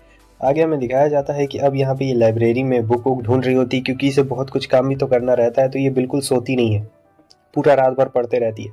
सुबह अब खेती करने के लिए जा रही होती है, जहाँ पे देखते हैं कि खेत में पहले से ही कोई बंदा पड़ा हुआ रहता है, ठीक है, और उसका नाम ऑगस्ते रहता है। गार्ड्स कह रहे होते हैं कि मैडम हमें यहाँ से चलना चाहिए, तब वो कहती है कि तुम इनसे जानते हो क्या? तब ये बताता है कि हाँ ये अर्नोल्ड सामा का छोटा भाई है, और जो अगस्ते वहाँ पे सोया हुआ रहता है वो बस सोने की एक्टिंग कर रहा था और यहाँ पे उठ जाता है। कहता है कि भाभी आज फाइनली आपसे मुलाकात हो ही गई, तो आप ही है वो मेरे भाई की होने वाली वाइफ। हालांकि अर्नोल्ड ने उससे मना किया था कि तुम्हें उससे बात नहीं करनी है, लेकिन फिर भी ये मना कैसे करती, क्योंकि वो ग्रीटिंग्स दे रहा होता है, तो यहाँ पे वो भी उसे ग्रीटिंग्स दे रही होती है। तो उसके बाद वो कहता है कि आपसे मिलकर काफ़ी ज़्यादा खुशी हुई, और क्या आप इस खेत के बारे में कुछ बताइएगा, आखिर ये सब क्या है? वो जानबूझ के उसे बहला रहा होता है और कहता है कि आप यहाँ पे आके बताइए ना। तो वो आती है, तो वो कहता है कि देखो मुझे पता है कि तुम एक नॉर्मल लड़की हो और तुम्हें यहाँ पे वो बहला फुसला के लाया है, अगर तुम चाहो तो मैं तुम्हारी मदद कर सकता हूँ यहाँ से निकलने में। लेकिन वो कहती है कि नहीं, वो मुझे बहला फुसला के नहीं लाया, मैं यहाँ पे खुद अपनी मर्जी से आई हूँ। ये देखने के बाद इसका थोड़ा सा मुंह बन गया रहता है ऑगस्ते का। वो कहता है कि ठीक है आपका बहुत बहुत शुक्रिया मुझे सब चीज़ समझाने के लिए। अब ये तो यहाँ जा रही होती, गार्ड से पूछती कि मतलब उन दोनों भाइयों का रिश्ता मतलब कैसा है, क्या तुम लोग कुछ बता सकते हो? ये सुन के गार्ड्स भी थोड़ा हैरान हो जाते हैं, क्योंकि सबको पता रहता है कि इनका रिश्ता कैसा उन दोनों का, मगर फिर भी यहाँ पे पता नहीं कोई क्यों इसे बताना नहीं चाह रहा होता कि दोनों में क्या बात है। तो वो कहती कोई बात नहीं, और इधर अर्नोल्ड कुछ बहस कर रहा होता है जनरल से, क्योंकि यहाँ पे कुछ लोगों की डिमांड रहती है, वो पूरा कर रहा होता है लेकिन अलग तरीके से कर रहा होता है, इसलिए जनरल से बहस कर रहा होता है और बता रहा होता है जनरल कि आपके फादर को ये चीज़ बिल्कुल पसंद नहीं आई कि आप जैसा कर रहे हैं। लेकिन यहाँ पे अर्नोल्ड देखता है हमारी ऋषि की तरफ और वो अपना हाथ दिखाती है उस तरीके से, तो अब यहाँ पे वो अपने फैसले पर कायम रहता है, हटता नहीं है। आगे हम देखते हैं कि रात हो चुकी रहती है। फिर ये देख रही होती है एक लेटर को, क्योंकि जब ये आई थी इस रूम में तो इसे एक लेटर मिला था जो कि लिखा हुआ था कि अर्नोल्ड ने भेजा है, और ये भी लिखा हुआ था कि आज रात तुम मुझसे मिलने के लिए आना, वहाँ कोने में चर्च में मिलने के लिए मुझसे आना। लेकिन इसे पता रहता है कि ये लेटर अर्नोल्ड ने नहीं लिखा हुआ है, ये लेटर ऑगस्टिन ने लिखा हुआ है, समझे, बहुत ज़्यादा तेज़ रहती है। तो उसके बाद वो चली जाती है मिलने के लिए, पता रहता है कि पहले से ही गलत है, और यहाँ पे ऑगस्टे रहता है, कहता है कि आपका स्वागत। ऑगस्टे कहता है भाभी आप बहुत ज़्यादा चालाक है, आपको पता था कि भैया ने आपको यहाँ नहीं बुलाया है, फिर भी आप यहाँ पे आ गई। वो कहती है कि हाँ यहाँ तो मुझे आना ही था, शायद तुम कुछ मुझे बताने वाले हो। ऑगस्टे बताता है कि हाँ उसने हमारी मदर को मार डाला। रीजे सोच रही होती है कि अगर मैंने उसे नहीं रोका तो वो फ्यूचर में अपने बाप को ही मार ही डालेगा, लेकिन वो बिल्कुल भी हैरान नहीं होती क्योंकि उसे ये सब पहले से पता ही रहता है। अवस्था कहता है कि आप बिल्कुल भी हैरान नहीं दिख रही हैं। तो वो कहती है कि मुझे इन सर्कमस्टेंसेस के बारे में पहले से पता है और मैंने उसकी वाइफ बनने का फैसला किया है, तो मुझे इस चीज़ से बिल्कुल भी डर नहीं लगता है। तो वो कहता है आप समझ नहीं रहे हैं कि मैं आप क्या समझाने की कोशिश कर रहा हूँ, अगर आप रहिएगा उसके साथ। तब तक वहाँ पे आ चुका रहता है हमारा अर्नोल्ड। अर्नोल्ड को देख के फट जाती है अगस्ते की और कह रहा होता है कि भैया आपने जो भी सुना वो गलत सुना, मैंने कुछ भी नहीं बोला, वो सब कुछ अंतरात्मा ने बोला है, मैंने कुछ भी नहीं बोला। और अर्नोल्ड उस पर काफी गुस्सा कर रहा होता है, कहता है कि तुम्हारी इतनी हिम्मत, लेकिन ये कहता है कि हाँ हाँ, और ये ईविल हंसी बना के बाद में बोलता है कि हाँ हाँ ठीक है मैं चलता हूँ, आप लोग आराम से अपना जो भी करना है करिए। वो वहां से पतली गली से निकल लेता है। फिर अर्नोल्ड इसके ऊपर गुस्सा कर रहा होता है और कहता है कि तुम, तो वो कहती कि चिंता क्यों करते हो, तुम्हारे नाम से लेटर आया था। वैसे इसने रिटर्न में लेटर भेजा था इसलिए अर्नोल्ड को पता चल गया, ठीक है, इसने थैंक यू लेटर भेजा था, इसलिए अर्नोल्ड भी यहाँ पे आ गया। अर्नोल्ड कहता है कि तुम मुझे मतलब कुछ ज़्यादा ही अच्छा समझती हो, मैं इतना भी ज़्यादा अच्छा नहीं हूँ जितना तुम मुझे समझती हो। वो जैसा बोल रहा है वो बिल्कुल सही बोल रहा है, लेकिन ये कहती है कि मैंने तुम्हें देखा है, मुझे लगता है कि तुम अपने आप के बारे में ज़्यादा नहीं सोचते हो, तुम मेरे ही बारे में ज़्यादा सोचते हो, इसीलिए तुम्हें ऐसा लगता है कि मैं बहुत ज़्यादा अच्छी हूँ, लेकिन ऐसा बिल्कुल भी नहीं है, तुम भी बहुत ज़्यादा अच्छे हो। तो वो कहता है तुम्हें पता नहीं है मैंने कितने ज़्यादा खून बहा है, कितना ज़्यादा लड़ाई की है मैंने, कितने लोगों को मारा है, आखिर तुम कैसे कह सकती हो कि मैं अच्छा हूँ। तब वो कहती है कि अच्छाई सिर्फ ऐसे नहीं है, जग में अच्छाई नहीं देखी जाती है, दिल में भी अच्छाई देखी जाती है, और मैंने वो अच्छाई तुम्हारे दिल में देखी है, समझे। लेकिन वो कहता है कि अगर तुम मेरे साथ रहोगी तो बहुत प्रॉब्लम होने वाली है तुम्हें। लेकिन अब यहाँ पे ये ऐसी ऐसी बातें कर रहा होता है कि क्या ही बोला जाए। उसके बाद वो उसे पकड़ के सीधे किस कर लेता है भाई। ऋषि भी एकदम हैरान हो जाती है कि यार ये क्या, ये इसने मतलब क्या कर दिया, कैसे कर दिया, समझ में नहीं आ रहा है। अब अगले दिन के सीन को दिखाया जाता है, ये यहाँ पे नेल पॉलिश बना रही होती है और रात के सीन के बारे में भी सोच रही होती है, सोचती है बड़ा गधा टाइप का आदमी है भाई, एकदम मानना पड़ेगा। तब तक वहाँ पे उसकी मेड आ चुकी रहती है और वो कहती है कि मैडम आप क्या बना रही है। तब वो बताती है कि मैं नेल पॉलिश बना रही हूँ और इसी को हमें बिजनेस में बेचना है। तो उसे नेल पॉलिश नहीं पता हुआ रहता है, ठीक है। तो वो बता दी कि नेल पॉलिश वेस्ट में लगाया जाता है, बहुत सारी लड़कियां लगाती है और ये देखो। तो वो कहती है इससे नाखून भी मजबूत होंगे क्या। वो कहती है कि हाँ नाखून मजबूत होंगे, लेकिन नाखून मजबूत करने के लिए तुम्हें मतलब कुछ नॉनवेज खाना चाहिए, तभी तुम्हारा नाखून मजबूत होगा, ऐसे नहीं। तो वो कहती है अगली सैलरी आएगी तो ज़रूर खाऊंगी, क्योंकि हमारा जो परिवार है वो बहुत ज़्यादा गरीब है और मेरा जितना भी सैलरी है वो मेरे भाई बहन के खर्चों में ही चला जाता है। ये सुनने के बाद तो काफ़ी ज़्यादा ऋषि को बुरा लगता है कि मुझे शायद यहाँ पे एम्प्लॉयमेंट जनरेट करवानी चाहिए, मतलब इस शहर में, क्योंकि यहाँ पे बहुत सारे लोग इसी के जैसे होंगे। तो इसे काफ़ी ज़्यादा बुरा लग रहा होता है भाई कि मतलब ये लोग एक नेल पॉलिश के लिए। तो वो कहती कौन सा नेल पॉलिश तुम्हें अच्छा चाहिए। तो वो कहती कि नहीं नहीं इसकी कोई ज़रूरत नहीं है, और फिर एकदम रोने लगती है। वो ऋषि कहती है रोने की ज़रूरत नहीं है। बाद में हम देखते हैं कि वो नेल पॉलिश बना रही होती है सभी लोगों के साथ और सोचती है कि यहाँ पे और भी ज़्यादा लड़कियाँ हैं बिल्कुल इसी की तरीके से, तो मुझे यहाँ पे एम्प्लॉयमेंट जनरेट करनी पड़ेगी। और फिर हमारा केन यहाँ पे आ चुका रहता है उससे बात करने के लिए। वो नेल पॉलिश दिखाती है और केन कहता है कि वाह इसे किसने बनाई है, तो काफ़ी ज़्यादा कमाल का प्रोडक्ट है, हमारी कंपनी इसे ज़रूर बेचेगी, बहुत ज़्यादा प्रॉफिट होगा। लेकिन वो कहती है कि रुकिए अभी इतनी आसानी से नहीं, मैं चाहती हूँ कि प्रॉफिट हो, लेकिन मैं चाहती हूँ कि कुछ और भी पॉलिसीज़ हैं तो उन्हें ध्यान में रखते हुए। तो वो कहता है कि हाँ आपको जो बोलना है बोलिए, हम लोग तैयार हैं। तो वो बोलती है कि देखिए मैं चाहती हूँ कि यहाँ पे एम्प्लॉयमेंट जनरेट हो। तो वो कहता है कि एम्प्लॉयमेंट तो जनरेट मतलब कैसे करना चाहती है। तब वो बोलती है कि आपको पहले से ही पता है कि अर्नोल्ड ने कुछ रूल्स बना के रखे हैं मिनिमम वेजेस का।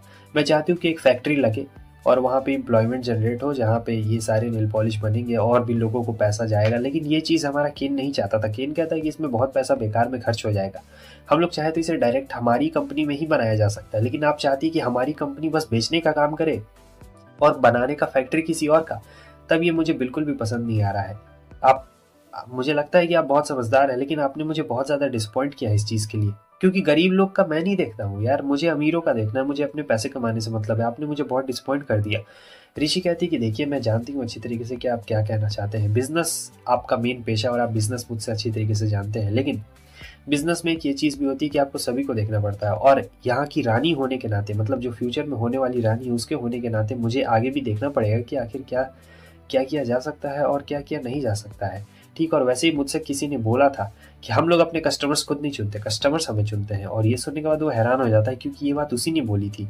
वैसे ये बात पहले जन्म का रहता है, और ये एकदम हंसने लगता है और कह रहा होता है कि आपने एकदम सही बात बोली, आपने मुझे काफ़ी इंप्रेस कर दिया, लेकिन मुझे नहीं लगता है कि हम लोग ये डील कर पाएंगे, क्योंकि हम लोग अभी नए नए मिले हैं, तो इतनी आसानी से डील तो मैं बिल्कुल भी नहीं कर पाऊंगा। हालांकि ऋषि सोच रही होती किसी भी तरीके से मुझे इस डील को करवाना पड़ेगा, क्योंकि इनकी कंपनी बहुत ही अच्छा काम करेगी और बाकी किसी को दूंगा तो बढ़िया नहीं होगा।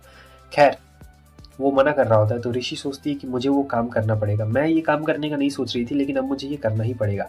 तो ये रहते हैं केविन के बहन के रिपोर्ट्स, ठीक है, उसकी बहन के रिपोर्ट्स रहते हैं, और ये देख के वो हैरान हो जाता है, कहता है कि ये रिपोर्ट्स तुम्हारे पास कैसे आए, ये पक्का किसी डॉक्टर, किसने दिया तुम्हें ये रिपोर्ट्स। तब ऋषि कहती है कि देखिए, मुझे माफ़ कर दीजिए, मैं जानती हूँ कि आपके लिए ये सब, लेकिन अगर आप चाहें तो मैं आपकी बहन की तबीयत ठीक कर सकती हूँ, मैं अच्छी तरीके से दवाई बना सकती हूँ, मैं अपने बागान में भी वो दवाई उगा रही हूँ। तो वो कहता है कि मैं तुम पे भरोसा नहीं कर सकता हूँ, तुम कोई डॉक्टर नहीं हो, तुम बस एक नॉर्मल सी लड़की हो, तुम कुछ भी नहीं हो, ठीक है, तो मैं तुम पे भरोसा क्यों करूँ। तब वो कहती है आपको याद है मैंने आपको वो जड़ी बूटी दी थी उस दिन। तब उसे याद आता है कि हाँ वो दवाई, और उसके दोस्त कहते हैं कि हाँ उस दवाई ने बहुत ही अच्छा असर काम किया था। तो यहाँ पे केन को समझ में आ चुका रहता है कि अगर मैं इसके साथ डील कर लेता हूँ तो ये मेरी बहन की जो तबीयत है बहुत सालों से ख़राब है वो उसे ठीक कर सकती है। तो वो कहता है कि ठीक है, मैं आपकी बात मान लूँगा, लेकिन वो कहती है कि नहीं नहीं, ये मैं इसलिए नहीं कर रही हूँ ताकि आप हमारी बात मान लें, मैं जेनुअनली आपकी बहन की मदद करना चाहती हूँ और कुछ भी नहीं, प्लीज़। वो अपना सर भी झुका लेती है और कहती है कि प्लीज़ मैं चाहती हूँ यहाँ के सभी लोगों की मदद करने के लिए। तब केन कहता है कि अरे प्रिंसेस, आप ये क्या कर रही हैं, आपको ये सब करने की जरूरत नहीं है, और वो उसके सामने झुक जाता है, कहता है कि मैं ऐसे भी आपकी मदद करने के लिए तैयार हूँ, आपको ये सब करने की कोई भी जरूरत नहीं है। तो यहाँ पे जो हमारी ऋषि रहती है वो भी खुश हो जाती है और कहता है ये अब मुझे पता चल गया, हमें सबकी मदद करनी चाहिए, अमीर गरीब जितने भी लोग हैं, अमीर ही तो हैं जिनकी मदद होगी। आगे हम देखते हैं कि अब ये चुपचाप बैठी हुई रहती है, आराम से बैठी हुई रहती है, अचानक से इसकी तबीयत बिगड़ने लगती है, बहुत ही अजीब लग रहा होता है। तब तक यहाँ पे दोनों आते हैं और कहते हैं, वो कहती है कि जाओ जल्दी से किसी को इन्फॉर्म करो, ओलिवर को बुलाओ। तो ओलिवर जाता है, तो देखता है कि ये क्या, ऋषि तो वहाँ से गायब हो चुकी है, आखिर वो कहाँ पे गई है। तो हमें दिखाया जाता है यहाँ पे अगस्त्य को, तो अगस्त्य ने उसे किडनैप करा लिया और किडनैप करने में उन दोनों ने ही मदद की थी, और ये यहाँ ऋषि को तो यहाँ पे किडनैप कर लिया गया था, और हमें पता लगता है कि उसे किसी और ने नहीं बल्कि अगस्त्य ने ही किडनैप किया था, और कहता है कि मैं बस अपने भाई को परेशान करना चाहता हूँ। वैसे कैसे लगा आपको अपने ही मेड और अपने ही गार्ड से किडनैप होके? मैं तो अपने भाई को बस ये दिखाना चाहता हूँ कि कैसे वो अपनी वाइफ का ख्याल भी नहीं रख सकता है, और मुझे काफ़ी खुशी हो रही है कि आप यहाँ पर पकड़ी गई हैं। लेकिन ऋषि कहती है कि तुम भी ना। तब हमें थोड़ा सा पास्ट का दिखाया जाता है जब उसकी तबीयत खराब हो रही थी, लेकिन पहले से ही उसे पता रहता है कि ये सब काम अगस्त्य का रहता है, और अगस्त्य ने इन दोनों को भेजा हुआ है ताकि ये लोग मतलब ऋषि को किडनैप करके ला सकें। तो वो कहती है कोई बात नहीं, कोई बात नहीं, मुझे पता है कि तुम दोनों को उसने ऑर्डर दिया है, तुम चाहो तो मुझे आराम से लेके जा सकते हो। लेकिन वो लोग कहते हैं कि आपको कैसे पता था? वो कहती है कि मुझे पहले से ही पता है, और वैसे भी उस दिन वो जो लेटर पड़ा हुआ था, और तुम स्लम्स में रहती हो, अकेली एक मेड हो जो स्लम्स में रहती है। और फिर वो मेड बताने लगती है कि वो स्लम्स के लिए बहुत ज़्यादा मदद करते हो अगस्त्य, भले प्रिंस ने स्लम्स के लिए फंड दिलाना बंद कर दिया है मगर फिर भी वो हमेशा मदद करते हैं। ऋषि कहती है मैं आगे का देख लूंगी, तुम लोग बस मुझे ले जाओ। वो लोग कहते हैं कि हम आपको कोई नुकसान नहीं पहुंचाएंगे, और फिर आराम से ले जाते हैं। आगे हमें दिखाया जाता है कि इसने तो खोल लिया रहता है भाई। बाद में हमें दिखाया जाता है अर्नोल्ड को, तो अर्नोल्ड यहाँ पे आ चुका था। अगस्त्य कहता है कि मैं बहुत खुश हूँ भैया कि तुम यहाँ पे आ गए। तो वो कहता है कि तुमने ऐसा क्यों किया?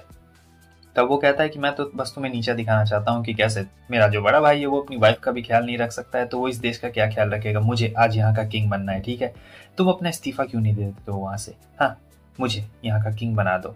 लेकिन जो अर्नोल्ड है वो बहुत ही एकदम शांत बैठा हुआ रहता है और कहता है अच्छा तो तुमने उसे कैसे बांध के रखा हुआ है?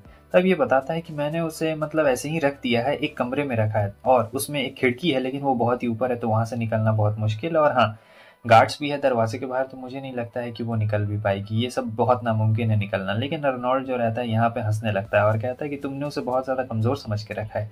मुझे लगता है कि तुम ऋषि की मेन पावर्स को नहीं जानते हो कि आखिर वो किस टाइप की लड़की है। तो अर्नोल्ड यहाँ पे इतनी खुशी से बोल रहा होता है तो थोड़ा सा अगस्त्य डर चुका रहता है, क्योंकि अर्नोल्ड को यहाँ पे सेंस हो गया था कि जो हमारी ऋषि है वो दौड़ के सीधे उसी के पास आ रही होती है, और ये लो आ गई। ये चीज़ देख के तो अगस्त्य भी यहाँ पे बहुत ज़्यादा हैरान हो जाता है कि अरे भाभी यहाँ पे कैसे आ गई। और फिर जो हमारी ऋषि रहती है कहती है यो हाइनेस, आपने आपने शायद यहाँ पे कुछ किया हुआ है। और जो अगस्त्य रहता है उसे बता रही होती है, डांट के समझा रही होती है कि किसी को ऐसे नहीं पकड़ा जाता। वो कहता है कि तुम मतलब भागी कैसे? तब वो बोलती है कि अरे कहीं नहीं भागी, नॉर्मल दरवाजे से आई। और फिर अगस्त्य को बताने लगती है कि तुम्हें मतलब प्रिजनर को रखने नहीं आता। सबसे पहले अगर तुम किसी को बंधक बनाओ तो उसका हाथ पैर मतलब बांध दिया करो और चेक करो कि कैसे कहीं उसके पास कोई टूल वूल तो नहीं ना रहता है। उसके बाद तुम्हें देखना चाहिए कि कहीं उसका फिजिकल अच्छा तो नहीं ना है, मतलब उसे लड़ने वड़ने तो नहीं ना आता है। और उसके बाद तुम्हें देखना चाहिए कि तुम उसका हाथ पैर मतलब तोड़ दो ताकि वो खड़े होने के लायक ना रहे या फिर कोई वेपन उठाने के भी लायक ना रहे। तो यहाँ पर वो अपने किडनैपर को ही बता रही होती है कि देखो ऐसे ऐसे किडनैप किया जाता है, नॉर्मल लोगों की तरह किडनैप बिल्कुल भी नहीं किया जाता है। तो अर्नोल्ड कहता है कि बस बहुत हो गया यार, आराम से रहो, शांत रहो, तुम इसे क्यों बता रही हो, वैसे भी ये मेरा बेकार सा भाई है। और तब वो पूछती कि तुम्हारा गोल क्या है। तब ये गोल बताता है और सोच रहा होता है कि यार मैंने अपने भाई के गले पे वो स्कार नहीं देखा है। और फिर अपना गोल बताता है कि मैं यहाँ का एम्पायर बनना चाहता हूँ, मैं नहीं चाहता हूँ कि मेरा भाई यहाँ का एम्पायर बने। इसीलिए इसीलिए मैं बस दिखाना चाहता था सभी लोग को कि कैसे ये अपनी वाइफ का भी ख्याल नहीं रख सकता है, इसकी वाइफ को किसी ने अगवा कर लिया है। लेकिन जो ऋषि रहती है वो कहती है कि नहीं, मुझे ऐसा बिल्कुल भी नहीं लगता, मुझे नहीं लगता है कि तुम ये सब चीज़ें दिखाना चाहते हो। ठीक है, मैं सभी तरफ से चीज़ें देखती हूँ, तो मुझे ऐसा बिल्कुल भी नहीं लगता है कि तुम थ्रोन के मालिक बनना चाहते हो। मुझे लगता है कि तुम अपने भाई से बस इतना चाहते हो कि वो तुम्हें एक्सेप्ट करे कि तुम बहुत ही अच्छे हो। और स्लम्स वाली बात भी बता देती है कि कैसे जब अर्नोल्ड ने स्लम्स को पैसे देने से मना कर दिया था, फंड बंद कर दिया था, तब तुमने स्लम्स में पैसे डालना प्राइवेटली चालू रखा था, क्योंकि इसने सारे डायरीज का रिकॉर्ड रखा हुआ था। और ये कह रहा होता है कि नहीं, ऐसा कुछ भी बात नहीं है, मैं वो अपनी मर्जी से कर रहा था, बस ऐसा थोड़ा मोड़ा दे रहा था पैसा और कुछ भी नहीं। मगर ऋषि उसे कह रही होती है कि नहीं, तुम बहुत ही ज़्यादा दयालु हो। तब वो कहता है कि हाँ घंटा मैं दयालु हूँ, मैं कुछ नहीं करता हूँ, मैं बहुत बेकार हूँ। तभी ऋषि उसे बताने लगती है सारे कागजात के बारे में, जो जो उसने देखा रहता है कि कैसे उसने बहुत सारे गरीब लोगों की मदद की है। हालांकि ये सारी बातें अर्नोल्ड को भी नहीं पता थी, आज उसके सामने क्लियर हो रही है ये सारी बातें। तो अगस्त्य यहाँ पे थोड़ा सा शर्मा भी रहा होता है, उसे काफ़ी ज़्यादा मतलब अजीब भी लग रहा होता है कि उसका ये चीज़ सामने आ गया। असल में ये रहता है एक पूकी है, मगर ये दिखा नहीं रहा होता है कि ये एक पूकी है, और बस बोलता है कि मुझे अर्नोल्ड को गलत साबित करना है, ठीक है, और इसके लिए मैं कुछ भी करूंगा। लेकिन वो कहती है कि नहीं तुम गलत हो, तुम बस चाहते हो। लेकिन वो चिल्ला के कहता है कि नहीं तुम गलत हो, ठीक है, और यही सब सच बात है, मैं उसे बहुत शर्मिंदा करना चाहता हूँ। तभी अर्नोल्ड कहता है कि बस बस करो, अब बस बहुत हो गया। लेकिन यहाँ पे उसका भाई अगस्त्य चिल्ला रहा होता है और कहता है कि मैं अपने भाई से छुटकारा पाना चाहता हूँ, मैं इसे बिल्कुल ही पसंद नहीं करता हूँ, मैं चाहता हूँ कि ये कहीं दूर चला जाए, बहुत ज़्यादा दूर चला जाए। और यही कहते कहते अब अर्नोल्ड कहता है कि बस हो गया, चुप रह जाओ, ठीक है, तुम मेरे भाई बिल्कुल नहीं हो, और तुम इसके ऊपर टाइम वेस्ट क्यों कर रही हो, ये किसी भी काम का नहीं है, मैं बचपन से इसे जानता हूँ, ये बहुत बेकार है। मैं जानता हूँ कि तुम इसे सिखाने की कोशिश कर रही हो, मगर ये नहीं सीखने वाला है, कुछ नहीं सीखेगा, ये एक नंबर का गधा है। और ये सारी चीज़ें जब वो बोलता है तब काफ़ी बुरा लगता है अगस्त्य को, और वो भाग जाता है। वो तो भाग गया था, और अर्नोल्ड कहता है कि उसके पीछे जाने की कोई भी जरूरत नहीं है। लेकिन फिर ये कह रही होती है कि तुम मुझे बताओ, आखिर तुम क्या चाहते हो। मुझे लगता है कि तुम्हारा भाई तुम्हारी बहुत ज़्यादा परवाह करता है, और तुम शायद छुपके छुपके इस किंगडम को छोड़ के कहीं पे गायब हो जाना चाहते हो। तो मैं जानती हूँ कि तुम्हारा भाई तुम्हारा बहुत ज़्यादा परवाह करता है, और मैं भी तुम्हारी परवाह करती हूँ। तो मैं चाहती हूँ कि तुम फ्यूचर में हमारे साथ रहो और यहीं पे रहो। लेकिन यहाँ पे आप अर्नोल्ड का चेहरा देख सकते हो, और वो कहता है कि हाँ मेरा भाई घंटा, मेरा भाई कुछ होने वाला है। तब ऋषि कहती है कि वो तुम्हारा सक्सेसर नहीं बनना चाहता है, तुम पक्का कुछ ना कुछ छुपा रहे हो, जो कि शायद वो जानता है, लेकिन उसे भी सारी सच्चाई नहीं पता है, तुम मुझे बता सकते हो। लेकिन अर्नोल्ड यहाँ पे बिल्कुल भी नहीं बताने वाला था कि उसका प्लान क्या है। और हाँ, वैसे भी हमारी ऋषि ने पहले से ही साथ जिंदगी जी ली है, तो उसे भी शायद कुछ अंदाजा ना हो, क्योंकि वो इससे पहले कभी भी नहीं मिली थी। कहता है कि फाइनली मैं कन्विंस्ड हो गया, तुम बहुत ज़्यादा चालाक हो, लेकिन मुझे नहीं लगता है कि इस सब में हमारे भाई को इसमें शामिल करना चाहिए, क्योंकि मैं एक दिन गायब हो जाऊंगा, और जब मैं गायब होऊंगा तब मैं नहीं चाहता हूँ कि मेरा शोक कोई भी मनाए। तो मेरे जैसे पर्सन के लिए तुम लोग को रोने की जरूरत बिल्कुल भी नहीं है। मगर ऋषि कह रही होती है कि मुझे पता है कि तुम्हारा फ्यूचर हम लोग अच्छा कर सकते हैं, आखिर तुम ऐसा क्यों सोचते हो, तुम ऐसा नहीं सोचना चाहिए। मगर अर्नोल्ड यहाँ पे कहाँ मानने वाला था, वो तो अपनी बातों पे टिका हुआ रहता है और कहता है कि तुम्हें जो करना है तुम वो कर सकती हो, मुझे कोई भी रिग्रेट्स नहीं है। लेकिन अब ऋषि सोच रही होती है कि मुझे जाके अगस्त्य को समझाना पड़ेगा, और यहाँ पे वो बहुत ज़्यादा थक भी गई रहती है। तो जब वो ऊपर जा रही थी तो उसे काफ़ी ज़्यादा थकावट महसूस हो रहा था, मतलब ऐसा लग रहा होता है कि वो चढ़ ही नहीं पाएगी। और जो हमारा अगस्त्य रहता है वो वहाँ ऊपर रहता है। अब सोच रही होती है कि कहीं वो बच्चा कुछ कर ना ले, क्योंकि वो रहता तो छोटा ही है, इन लोगों से काफ़ी ज़्यादा उम्र में छोटा रहता है। तो हमें दूसरी तरफ अगस्त्य को दिखाया जाता है, जो कि चुपचाप टेरेस पे बैठा हुआ था और याद कर रहा होता है पुरानी बातें कि कैसे इसके सैनिक घायल थे, तो अचानक से कुछ इन्वेडर्स आ गए थे अंदर में, ठीक है, और यहाँ पे उसके अलावा और कोई भी नहीं था। हालांकि वो लोग खतरनाक थे, लेकिन फिर भी इसने अपनी जान पे खेल कर उन्हें बचाने की कोशिश की। लेकिन तब तक अर्नोल्ड आ जाता है और उन सारे इन्वेडर्स को मार देता है। कहता है कि तुम्हें अपनी जान खतरे में नहीं डालनी चाहिए ऐसे आगे से, तुम ऐसा कभी भी नहीं करोगे। लेकिन उस दिन अर्नोल्ड ने इसकी तारीफ भी की थी। हालांकि वो आखिरी बार की तारीफ थी, उसके बाद अर्नोल्ड ने उसकी कभी भी तारीफ नहीं की। और ये जो क्रेविंग्स है ये ऑगस्ते चाहता था उसे वापस मिले। और फिर हमें प्रेजेंट में दिखाया जाता है जहाँ पे ऋषि वहाँ आ चुकी रहती है। तो वो कहता है कि आप यहाँ पे क्यों आई हैं भाभी, क्या आप मुझे फिर से बताने वाली हैं कि आप मुझे आपको कैसे किडनैप करना चाहिए ताकि आप इस बार बिल्कुल भी ना भाग सके। असल में ये ऋषि को बिल्कुल नुकसान नहीं पहुंचाना चाहता था और बता रहा होता है कि मैं जानता हूँ कि मेरे भाई का कुछ फ्यूचर में प्लान है और वो यहाँ से भाग जाना चाहता है, लेकिन अगर मैं किंग बन जाता हूँ तो वो भाग जाएगा, लेकिन अगर वो किंग बन के रहेगा तब सर्कमस्टेंसेस अलग होंगे। मैं चाहता हूं कि मैं अपनी जान खतरे में डाल दूं या फिर मैं ऐसा कुछ भी ऐसा काम कर दूं जिससे मेरा भाई इस देश को छोड़ के जा ही ना पाए, जो कि बहुत ज्यादा सिंपल सी बात है। और ऋषि कहती है कि मुझे ये पता है कि तुम अपने भाई से बहुत प्यार करते हो। तब अगस्त्य कहता है कि ना ना ना, मैं प्यार नहीं करता हूँ। लेकिन ऋषि कहती है मगर वो तो तुम्हें अपना इकलौता और सबसे प्यारा भाई मानता है। ये सुन के अगस्त्य को थोड़ा सा अच्छा तो लगता है, मगर धीरे धीरे उसके कदम पीछे जा रहे होते हैं और वो कहता है कि अच्छा ऐसी बात है, तो मुझे लगता है कि मुझे अपने भाई के लिए कुछ करना चाहिए, मैं उसके काम आना चाहता हूँ। तो वो धीरे धीरे पीछे चढ़ रहा होता है। अब जो ऋषि रहती है वो उसे रोकने के लिए आगे बढ़ती है, मगर कमजोरी उसे रहती है तो वो बिल्कुल भी आगे नहीं बढ़ पाती है और ये गिर चुका रहता है भाई यहाँ नीचे और कुछ नहीं कर पाती है वो। लेकिन अर्नोल्ड आ जाता है और तुरंत ही उसका हाथ पकड़ लेता है। ये देख के सभी लोग हैरान हो चुके रहते हैं कि ये इतनी जल्दी कैसे आ गया। उसके बाद अर्नोल्ड कहता है कि बेवकूफ कहीं के, फिर उसे ऊपर खींचता है और खींचने के बाद देता है भाई एक जोरदार चाटा और कहता है कि तुम्हें पता भी है तुम मेरे लिए कितने ज्यादा कीमती हो, आखिर तुम क्या सोच रहे हो। तो वो कहता है मैं आपकी मदद करना चाहता था बस। अर्नोल्ड चिल्लाते हुए कहता है इसमें कौन सी मदद होने वाली है, हाँ तुम इससे अपने आप को खतरे में डाल रहे हो और तुम मेरे सबसे प्यारे भाई हो, तुम ही मेरे एक प्यारे से लौते भाई हो और तुम अपने आप को खतरे में डाल रहे थे। ये सब सुनने के बाद तो अगस्त्य को यकीन नहीं हो रहा था कि भाई मतलब ये क्या बोल रहा है, क्या मैं इसका सबसे अच्छा भाई हूँ इस पूरी दुनिया में। वो कहता है कि हाँ तुम ही हो मेरे सबसे प्यारे भाई। अब जो ऋषि रहती है उसकी तो हालत वहाँ पीछे खराब हो रही होती है, लेकिन अगस्त्य रहता है भाई ये तो एकदम प्यार में पागल हो गया था अपने भाई के और रोने लगता है। कहता है मुझे माफ कर दीजिए भैया, लेकिन वो कहता है कि कोई बात नहीं, रोना बंद करो ठीक है। तो ऋषि जो रहती है उसकी हालत यहाँ खराब हो रही थी, तो आता है उसके पास और कहता है तुम ठीक हो ना। वो जैसे ही पास में आता है ऋषि को चक्कर आने लगता है कमजोरी की वजह से और वो सो जाती है। अगस्त्य को लगता है कि ये सब उसकी वजह से हुआ है, तो वो अपने भाई से माफी मांग रहा होता है। तो वो कहता है नहीं तुम्हारी वजह से नहीं है, इसे बस थोड़ा सा चक्कर आ गया था। वैसे मेरे भाई तुम मेरी मदद करना चाहते थे ना, तो आज मैं भाई होने के नाते तुमसे मदद मांग रहा हूँ कि जाओ घोड़ा गाड़ी बाहर निकालो और इस बार मुझे तुम्हारे ऊपर पूरा भरोसा है। अब ये सब सुनने के बाद तो जो अगस्त्य रहता है उसका एकदम दिल धक धक करने लगता है और सोच रहा था कि क्या इसे मेरे ऊपर पूरा भरोसा है, ठीक है तुम यहीं पे रुको, मैं अभी घोड़ा गाड़ी तैयार करके लाता हूँ। और फिर वो चला जाता है। अगले दिन के सीन को हमें दिखाया जाता है जहाँ पे वो उठ चुकी रहती है। तो अर्नोल्ड अगस्त्य का लेटर लेके आया रहता है, जिसमें लेटर में ये लिखा हुआ था कि मैं वापस से स्लम्स में अपना काम शुरू कर रहा हूँ और आपका बहुत बहुत शुक्रिया, आपने मेरी इतनी ज़्यादा मदद की और जो भी मैंने कुछ आपके साथ किया है उस सभी चीज़ों के लिए मैं आपसे तहे दिल से माफ़ी मांगना चाहता हूँ। इसका मतलब वो स्लम्स में वापस चला गया है और जो गरीब लोग हैं उनकी मदद कर रहा है जैसा कि पहले वो किया करता था। ये सब सुन के तो काफ़ी ज़्यादा अच्छा लग रहा होता है ऋषि को, लेकिन अर्नोल्ड यहाँ पे उससे माफ़ी मांगता कहता है कि मुझे माफ़ करना, मैंने तुम्हें दूसरी बार टच कर दिया, पहली बार तो वो हो गया था। तो पहली बार वो याद कर रही होती है कि अरे भाई हाँ किस किया था ना, इसीलिए वो काफी शर्मा जाती है और पूछता है कि तुम्हें जानना नहीं है दूसरी बार कब मैंने टच किया। तो वो कहती है कि नहीं मुझे बिल्कुल भी नहीं जानना है। उसके बाद वो कहता है तुम्हारा बहुत बहुत शुक्रिया, तुम्हारी वजह से वो काफी बदल गया है और काफी अच्छा है। तब ये कहती है कि आखिर वो है भी तो मेरा ही ब्रदर इन लॉ, क्या ही होगा। तो हम देखते हैं कि ऋषि अगस्त्य के पास जाती है और उसे कहती है कि तुम तो काफी अच्छा काम कर रहे हो। तब वो बताता है कि हाँ मेरे बड़े भाई ने मुझे कहा है कि स्लम्स में मुझे ही सारा काम देखना है और ये सब आपकी वजह से ही हुआ है, तो मैं इसमें आपको भी शुक्रिया अदा करना चाहूंगा क्योंकि आप नहीं होती तब इतना कुछ नहीं हो पाता। तो यहाँ पे ऋषि उसे एक बात बोलती है, मतलब उसे एक काम करने के लिए बोलती है और ये सुनने के बाद तो अगस्त्य कहता है कि क्या भाभी आप सचमुच चाहती हैं कि मतलब मैं ये काम करूँ। वो कहती है कि हाँ मैं ये चाहती हूँ और ये एक टॉप सीक्रेट काम रहता है, इसलिए हमें इसके बारे में बिल्कुल भी नहीं बताया जाता है। तो यहाँ पे सीन कट हो चुका रहता है। हम देखते हैं कि ये आई रहती है, कमरे से बाहर निकलती है और जारी होती है और दूसरी तरफ जो ओलिवर रहता है वो बताता है कि यहाँ पे लेटर आया हुआ है।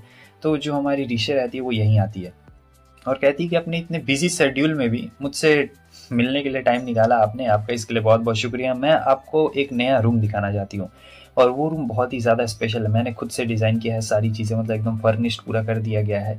तो वो कहता है कि मुझे यकीन नहीं हो रहा है, मतलब तुम वो विला में मुझे ले जाना चाहती हो और कहना चाहती हो कि अब से वो मेरा रूम है, लेकिन वो विला तो इतने सालों से बंद पड़ा हुआ है ना। तो वो कहती है आप चल के देखिए तो सही। तो फिर वो जाने लगता है। ओलिवर को यकीन नहीं होता कि भाई काम छोड़ के बीच में जा रहा है और हम देखते हैं कि विला को इसने पूरा चेंज कर दिया था और ये देख के तो अर्नोल्ड भी हैरान होता है, कह रहा होता है कि मतलब इसे तो हमने ऐसे ही कबाड़ खाने जैसा छोड़ दिया था और ये तो इतना ज़्यादा पुराना था, इतना ज़्यादा बेकार था, तुमने इसे इतना ज़्यादा बढ़िया कैसे बना दिया। ऋषि कह रही होती है कि हाँ इस रूम को बनाने में बहुत ज़्यादा मेहनत लगी है और ये अब से आपका ही रूम है। तो वो बहुत ज़्यादा इस प्राउड महसूस कर रहा होता है, क्योंकि आखिर होने वाली वाइफ भी तो इसी की है ना, जो हमारी ऋषि रहती है। तो ऋषि कह रही होती है कि हाँ हाँ, ये बात तो बिल्कुल सही है। फिर यहाँ पे ऋषि बाकी चीज़ों के बारे में बात करने लगती है, बाकी चीज़ें के जैसे कि आपने मुझसे बोला था कि आप मुझे बहुत कुछ सिखाएंगे, क्या आप भूल गए? हाँ देखिए, यहाँ पे रोशनी कितनी अच्छी आती है, यहाँ पे बहुत ही अच्छा हवा भी आता है और सब चीज़ काफ़ी ज़्यादा, व्यू भी बहुत ज़्यादा बढ़िया है। वैसे मैं सोच रही हूँ कि आपका कुछ प्लान ना हो तो आपने शायद मुझसे उस दिन पार्टी में वादा किया था, आपको याद है ना, कि आप मुझे स्वॉर्ड फाइटिंग सिखाएंगे और भी बहुत सारी चीज़ें सिखाएंगे। तो वो कहता है कि तुम आखिर क्यों सीखना चाहती हो? ऋषि कहती है क्योंकि मुझे अच्छा लगता है, ये देखिए गार्ड्स जो हैं कितनी अच्छी मेहनत कर रहे हैं, तो मुझे भी सीखना है। अर्नोल्ड कहता है कि ठीक है, अगर तुम्हें सीखना ही है तो मैं तुम्हें ज़रूर सिखाऊंगा। वैसे भी मैंने तुमसे वादा किया और मैं अपनी फ्यूचर वाइफ को नहीं चाहता हूँ कि वो कमज़ोर निकले, क्योंकि अर्नोल्ड तो खुद ही इतना ज़्यादा तगड़ा बंदा रहता है और इसके सामने कोई ऐसे भी नहीं टिकने वाला है। तो इसलिए अब वो उसे भी ज़रूर सिखाएगा। तो आगे हम देखते हैं कि ड्रेस पहन के दोनों बिल्कुल रेडी हो गए थे, पर यहाँ कहानी में एक ट्विस्ट रहता है। जैसे कि आप देख सकते हैं कि हाथ पैर बंधे हुए हैं, मतलब बंधे हुए नहीं, पूरी तरीके से लॉक है और उसने तो अपनी आंख पे एक पट्टी भी लगाई हुई है। तो ऋषि यहाँ पे समझ जाती है और वो बता रही होती है ऐसा इसलिए किया गया है क्योंकि मान लो लड़ाई लड़ रहे हैं हम लोग कहीं युद्ध के मैदान में और कोई सिस्टम काम करना बंद कर देता है, जैसे हाथ या पैर काम करना बंद कर देता है, चोट लग जाती है, कुछ हो जाता है, तो उसी के लिए यहाँ से ट्रेनिंग करना ही बहुत ज़्यादा बेहतर होता है। तो ये सब सुन के अर्नोल्ड काफ़ी ज़्यादा खुश हो जाता है, कहता है कि वाह, मानना पड़ेगा, तुम सिर्फ खूबसूरत ही नहीं हो, तुम्हारे अंदर दिमाग भी बहुत ज़्यादा भर भर के है। चलो इसके बदले में मैं तुम्हें दिखाता हूँ कि आखिर तुम्हारी ट्रेनिंग क्या होने वाली है, क्योंकि मैं तुम्हारी इच्छा जो पूरी करने वाला हूँ। चिंता मत करो, मैं तुम्हें ज़्यादा ज़ोर से हिट नहीं करूँगा, क्योंकि तुम हो तो आखिर मेरी फ्यूचर वाइफ, इसलिए मैं तुम्हें ज़ोर से हिट नहीं करूँगा। चलो आ जाओ। तो इसके बाद ऋषि आती है भाई हमला करने के लिए अर्नोल्ड के पास में, लेकिन अर्नोल्ड बहुत ही ज़्यादा तगड़ा रहता है यहाँ पे, तो ऋषि की हालत ही वो ख़राब कर देता है और कहता है कि आ जाओ आ जाओ, ज़्यादा सोचो मत, तुम बस आओ और हमला कर दो मुझ पे। तो उसके बाद जो ऋषि रहती है वो हमला कर देती है भाई, हमला कर ही रही होती है और कहता है कि तुम बहुत लाइट वेट हमला कर रही हो, थोड़ा अच्छा करो। उसके तो पसीने छूट चुके रहते हैं ऋषि के। गार्ड्स भी देख के कह रहे होते हैं कि यार अर्नोल्ड सामा तो सही में बहुत ज़्यादा ही खतरनाक है, मानना पड़ेगा। ऋषि पहले भी लड़ चुकी रहती है, तो अर्नोल्ड जो अपना स्पेशल टेक्निक इस्तेमाल करने जा रहा होता है तो वो बच जाती है और ये देख के अर्नोल्ड भी थोड़ा सा हैरान हो जाता है कि यार ये क्या, ये बच कैसे गई, मतलब ये तो काफ़ी खतरनाक है, तुमने तो मतलब क्या सोच रही हो तुम। तब ऋषि कुछ नहीं बोलती और वो सोचता है कि अच्छा, तो इसका मतलब ये अपने मन में किसी और को सोच के मेरे साथ लड़ रही है, मुझे तो काफ़ी जलन महसूस हो रही है कि आखिर ये किसे अपने मन में सोच के मेरे साथ लड़ रही है। लेकिन उसे ये नहीं पता रहता है कि ऋषि उसी के बारे में सोच रही थी, उसका वो जो बाकी 7 जिंदगी था उसमें अर्नोल्ड नहीं तो मारा था ना, अलग अलग तरीके से था रहता है। और वैसे भी अर्नोल्ड आगे चल के बहुत पावरफुल हो जाएगा, लेकिन क्या होगा ये तो किसी को नहीं पता रहता है। तो अब जो ऋषि रहती है वो अपना हमला करने जा रही होती है, अपना बहुत ही स्पेशल मूव जिसे अर्नोल्ड नहीं बच सकता था, लेकिन हम देखते हैं कि यहाँ पे तो उल्टा ही हो चुका रहता है, जो ऋषि की तलवार है वही गिर गई रहती है और यहाँ पे वो हार चुकी रहती है बहुत बुरी तरीके से। उसके बाद वो उसके हाथ के वो जो हथकड़ी रहते हैं उन्हें खोल देता है और कहता है कि तुमने मतलब बहुत ही अच्छा काम किया, तुम्हारी ये लड़ाई तो सचमुच काफ़ी ज़्यादा बेहतर है, तो ऐसा लड़ने मज़ा आया। वैसे क्या हुआ, तुम खड़ी क्यों नहीं हो पा रही हो? तब वो बताती है कि वो आपसे लड़ने के बाद ना मतलब थोड़ा सा वो हो गया है, कमज़ोरी हो गया है और हाथ झंझना गया है, पैर भी झंझना गया, इसलिए मैं खड़ी नहीं हो पा रही हूँ। तो वो उसे गोदी में उठा लेता है भाई सीधे। और फिर हम देखते हैं कि जब वो उसे ले जा रहा होता है तो कहता है कि अगर तुम मुझसे जीत जाती तो तुम मुझसे क्या सवाल पूछने वाली थी, क्योंकि लड़ाई से पहले इन लोगों ने एक दूसरे को कहा था कि अगर मैं जीता तो मैं तुमसे सवाल पूछूंगा, लेकिन यहाँ तो ऋषि हार चुकी रहती है। तब ऋषि उससे पूछ रही होती है सवाल कि आपका डेट ऑफ बर्थ कितना है और आपका बाकी चीज़ क्या है, मतलब क्या पसंदीदा चीज़ है, क्या पसंदीदा चीज़ नहीं है, तो यही सारी चीज़ें वो पूछ रही होती है। और ये सुन के तो अर्नोल्ड को हंसी आ जाती है, क्योंकि अर्नोल्ड ऐसा बंदा नहीं ना है, लेकिन अब भाई ऋषि पूछ रही है तो उसे बताना ही पड़ेगा। तो अर्नोल्ड उसे सारी चीज़ें बताते जा रहा होता है, उसे साथ में लेके जा रहा होता है, सारी मेट्स देख रही होती, कहती कि क्या हो रहा है। उसके बाद हम देखते हैं कि अब यहाँ पे कुछ काम चल रहा होता है ओलिवर का, तो वो पूछती क्या तुम अपना शिफ्ट कर रहे हो क्या रूम, तो वो कहता है कि हाँ। वैसे देखिए ना, अर्नोल्ड सोया नहीं है कितने दिनों से और देखिए वो कितना ज़्यादा काम कर रहा है, मैंने तो बोला लेकिन वो सो नहीं रहा है, आप ही एक काम करिए ना, आप जाके उसे बोलती क्यों नहीं है, तो वो जाके ज़रूर सो जाएगा। तो ऋषि कहती है कि हाँ आप बिल्कुल भी टेंशन मत लीजिए, मैं जाती हूँ, उसे बोल देती हूँ। तो उसके बाद जो ऋषि रहती है आ जाती है और कहती है कि देखिए आपकी बॉडी को भी रेस्ट की ज़रूरत है, आप दिन भर ऐसे नहीं रह सकते, काम नहीं कर सकते। लेकिन वो उसे कहता है कि चली जाओ यहाँ से, मुझे काम करना है, थोड़ा सा काम को कुछ ज़्यादा ही प्रायोरिटी देता था।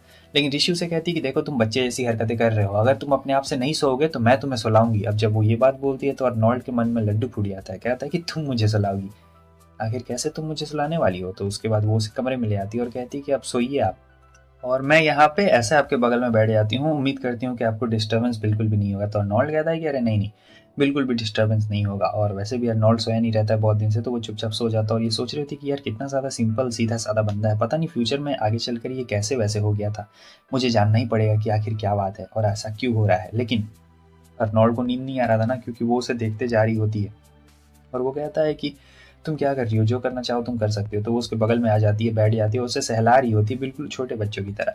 अर्नोल्ड को यहाँ पे हंसी आ रही होती है, क्योंकि आज तक कभी ऐसा किसी ने किया नहीं उसके साथ में।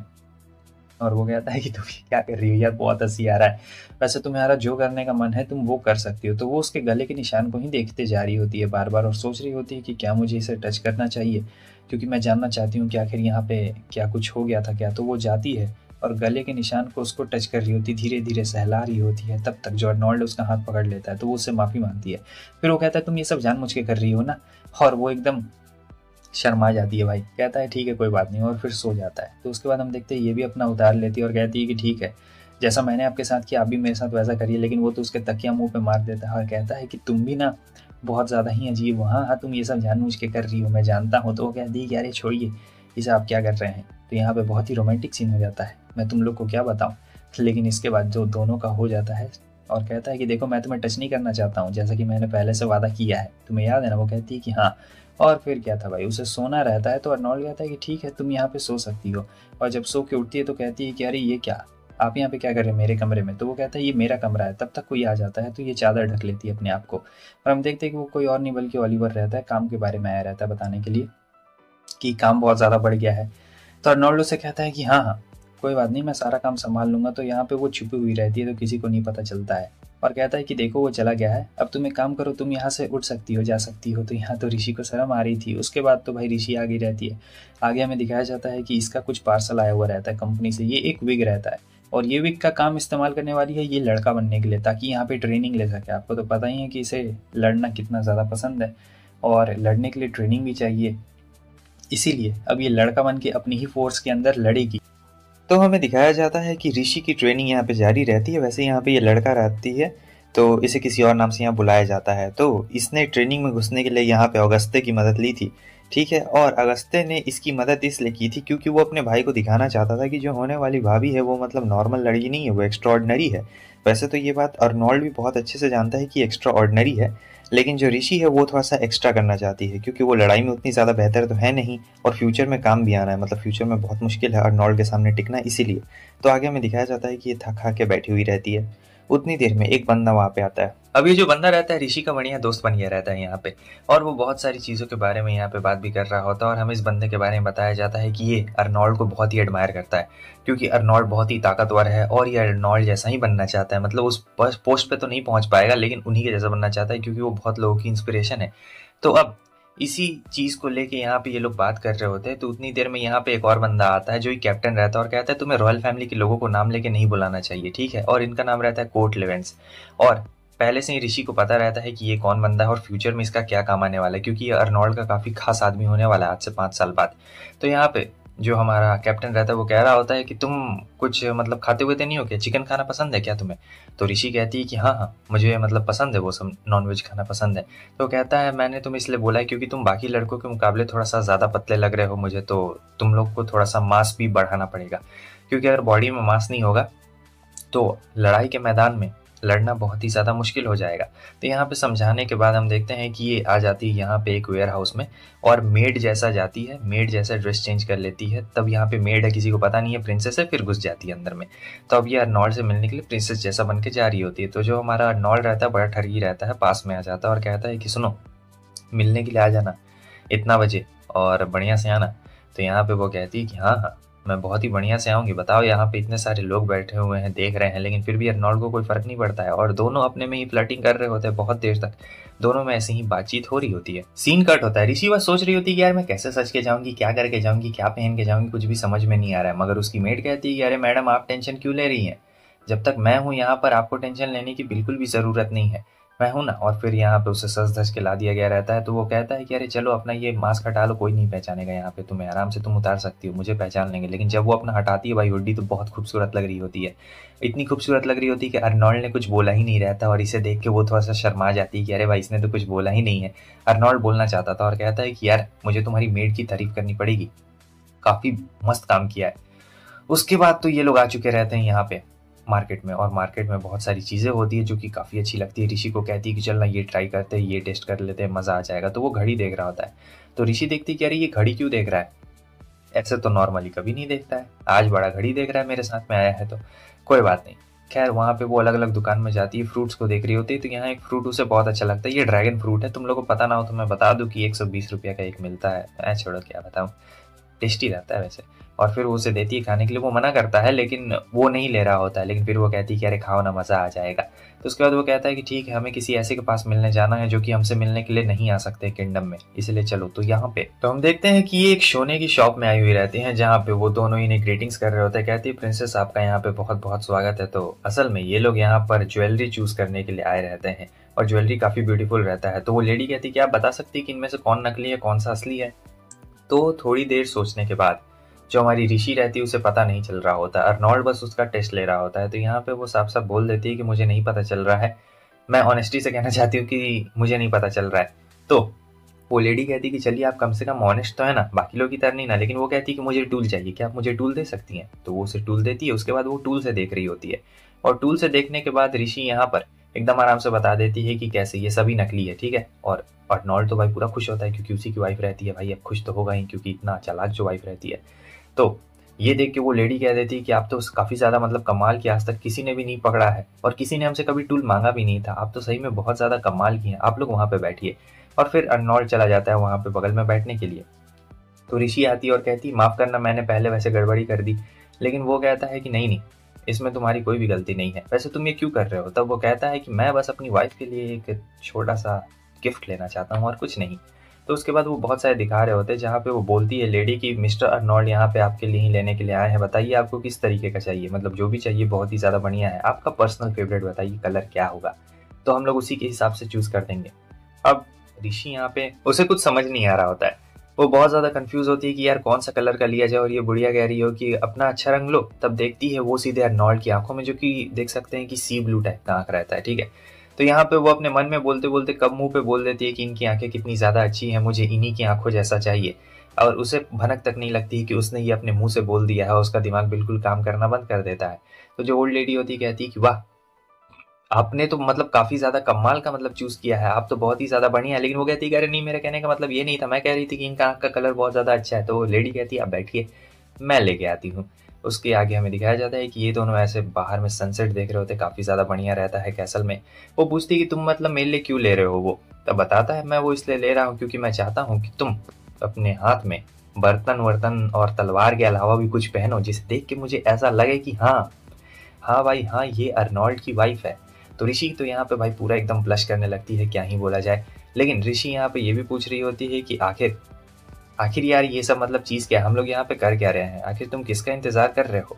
तो वो कहता है तो जितना मैंने सोचा था तुम मुझसे ज़्यादा स्मार्ट निकल गई, तुम्हें कैसे पता मैं यहाँ किसी का इंतजार कर रहा हूँ। तब वो बताती है क्योंकि उस वक्त तुम घड़ी देख रहे थे और मैंने जहाँ तक देखा है कि तुमने बस एक ही बार घड़ी देखा था, उसके बाद तुमने घड़ी नहीं देखा था। तो मुझे लगता है कि तुम इंतजार कर रहे हो क्योंकि उस वक्त से अभी तक काफ़ी ज़्यादा देर हो गई थी और तुम पॉकेट वॉच वैसे तो रखते नहीं हो, लेकिन तुमने रखा था, बताओ किसका इंतजार कर रहे हो। तब वो बताता है कि एक खास दोस्त जो मेरी वेडिंग में सबसे पहले आना चाहता है। लेकिन ऋषि को भी नहीं पता रहता है यार ये किसकी बात कर रहा है, मतलब कौन सा इसका ऐसा खास दोस्त है जो इसकी वेडिंग में सबसे ज़्यादा पहले आना चाहता है। तो वो कहता है कि देखो वो आ रहा है। तो आगे हमें कार्ड को दिखाया जाता है और मैं बता दूं कि ये दूसरे किंगडम का प्रिंस रहता है जिसका नाम काइल है और पिछले जन्म में इसने इसके घर काम किया था मेड से, ठीक है। तो काइल और जो अर्नोल्ड का रिश्ता है वो उतना ज़्यादा ठीक नहीं है किंगडम का, एक तरीके से ठीक ठाक बैलेंस ही चलता है। तो यहाँ पे वो सोच रही होती है कि आखिर मतलब इसने क्यों बुलाया है काइल को। और फिर काइल आ जाता है। असल में काइल बहुत ही अजीब रहता है थोड़ा सा, मतलब सीधे आके लाइन मारने लगता है हमारी ऋषि के ऊपर, वो उसे बहुत ही कॉम्प्लीमेंट्स देने लगता है, पूरा कॉम्प्लीमेंट। और हमें ये भी पता चलता है कि अभी तो इनका किंगडम अच्छा, लेकिन 5 साल बाद ये काइल के किंगडम को भी जला देगा, ऐसा ऋषि का मानना रहता है। तो यहाँ पे कॉम्प्लीमेंट्स की बरसात हो जाती है भाई ऋषि के ऊपर। वो पूरा कॉम्प्लीमेंट्स पे कॉम्प्लीमेंट्स देते जा रहा होता है, कह रहा होता है कि आप गॉडेस जैसी ब्यूटीफुल, एक नंबर है, कमाल की है, मानना पड़ेगा अर्नोल्ड की किस्मत। लेकिन वो देखती है कि अर्नोल्ड तो भाई उसे अजीब नज़रों से देख रहा होता है। उसके बाद बैठ के बात कर रहे होते हैं कि कल मैं उसे दवाई देने के लिए जाऊँ क्योंकि काइल बहुत कमज़ोर है। वो कहता है कि तुम्हें काइल की बड़ी चिंता हो रही है, क्यों, है ना। तो वो कहती है कि नहीं ऐसी कोई भी बात नहीं है, असल में वो कमज़ोर है, इसमें कोई कहने वाली बात नहीं है, उसका मेडिसिन भी चलता है, मुझे पता है। तो अब यहाँ पे वो बताने लगता है कि कैसे वो कल इंस्ट्रक्टर को ही बुलाने वाला है। और ये सोच के ये हैरान हो रही थी कि यार अगर वो आ जाएगा तो वो तो मुझे पहचान लेगा, इंस्ट्रक्टर मतलब वही कैप्टन जिसे आपने पहले देखा था। तो ये थोड़ा सा टेंशन में आ जाती कि अगर वो भी पार्टी में आया तब तो मैं गई कहाँ।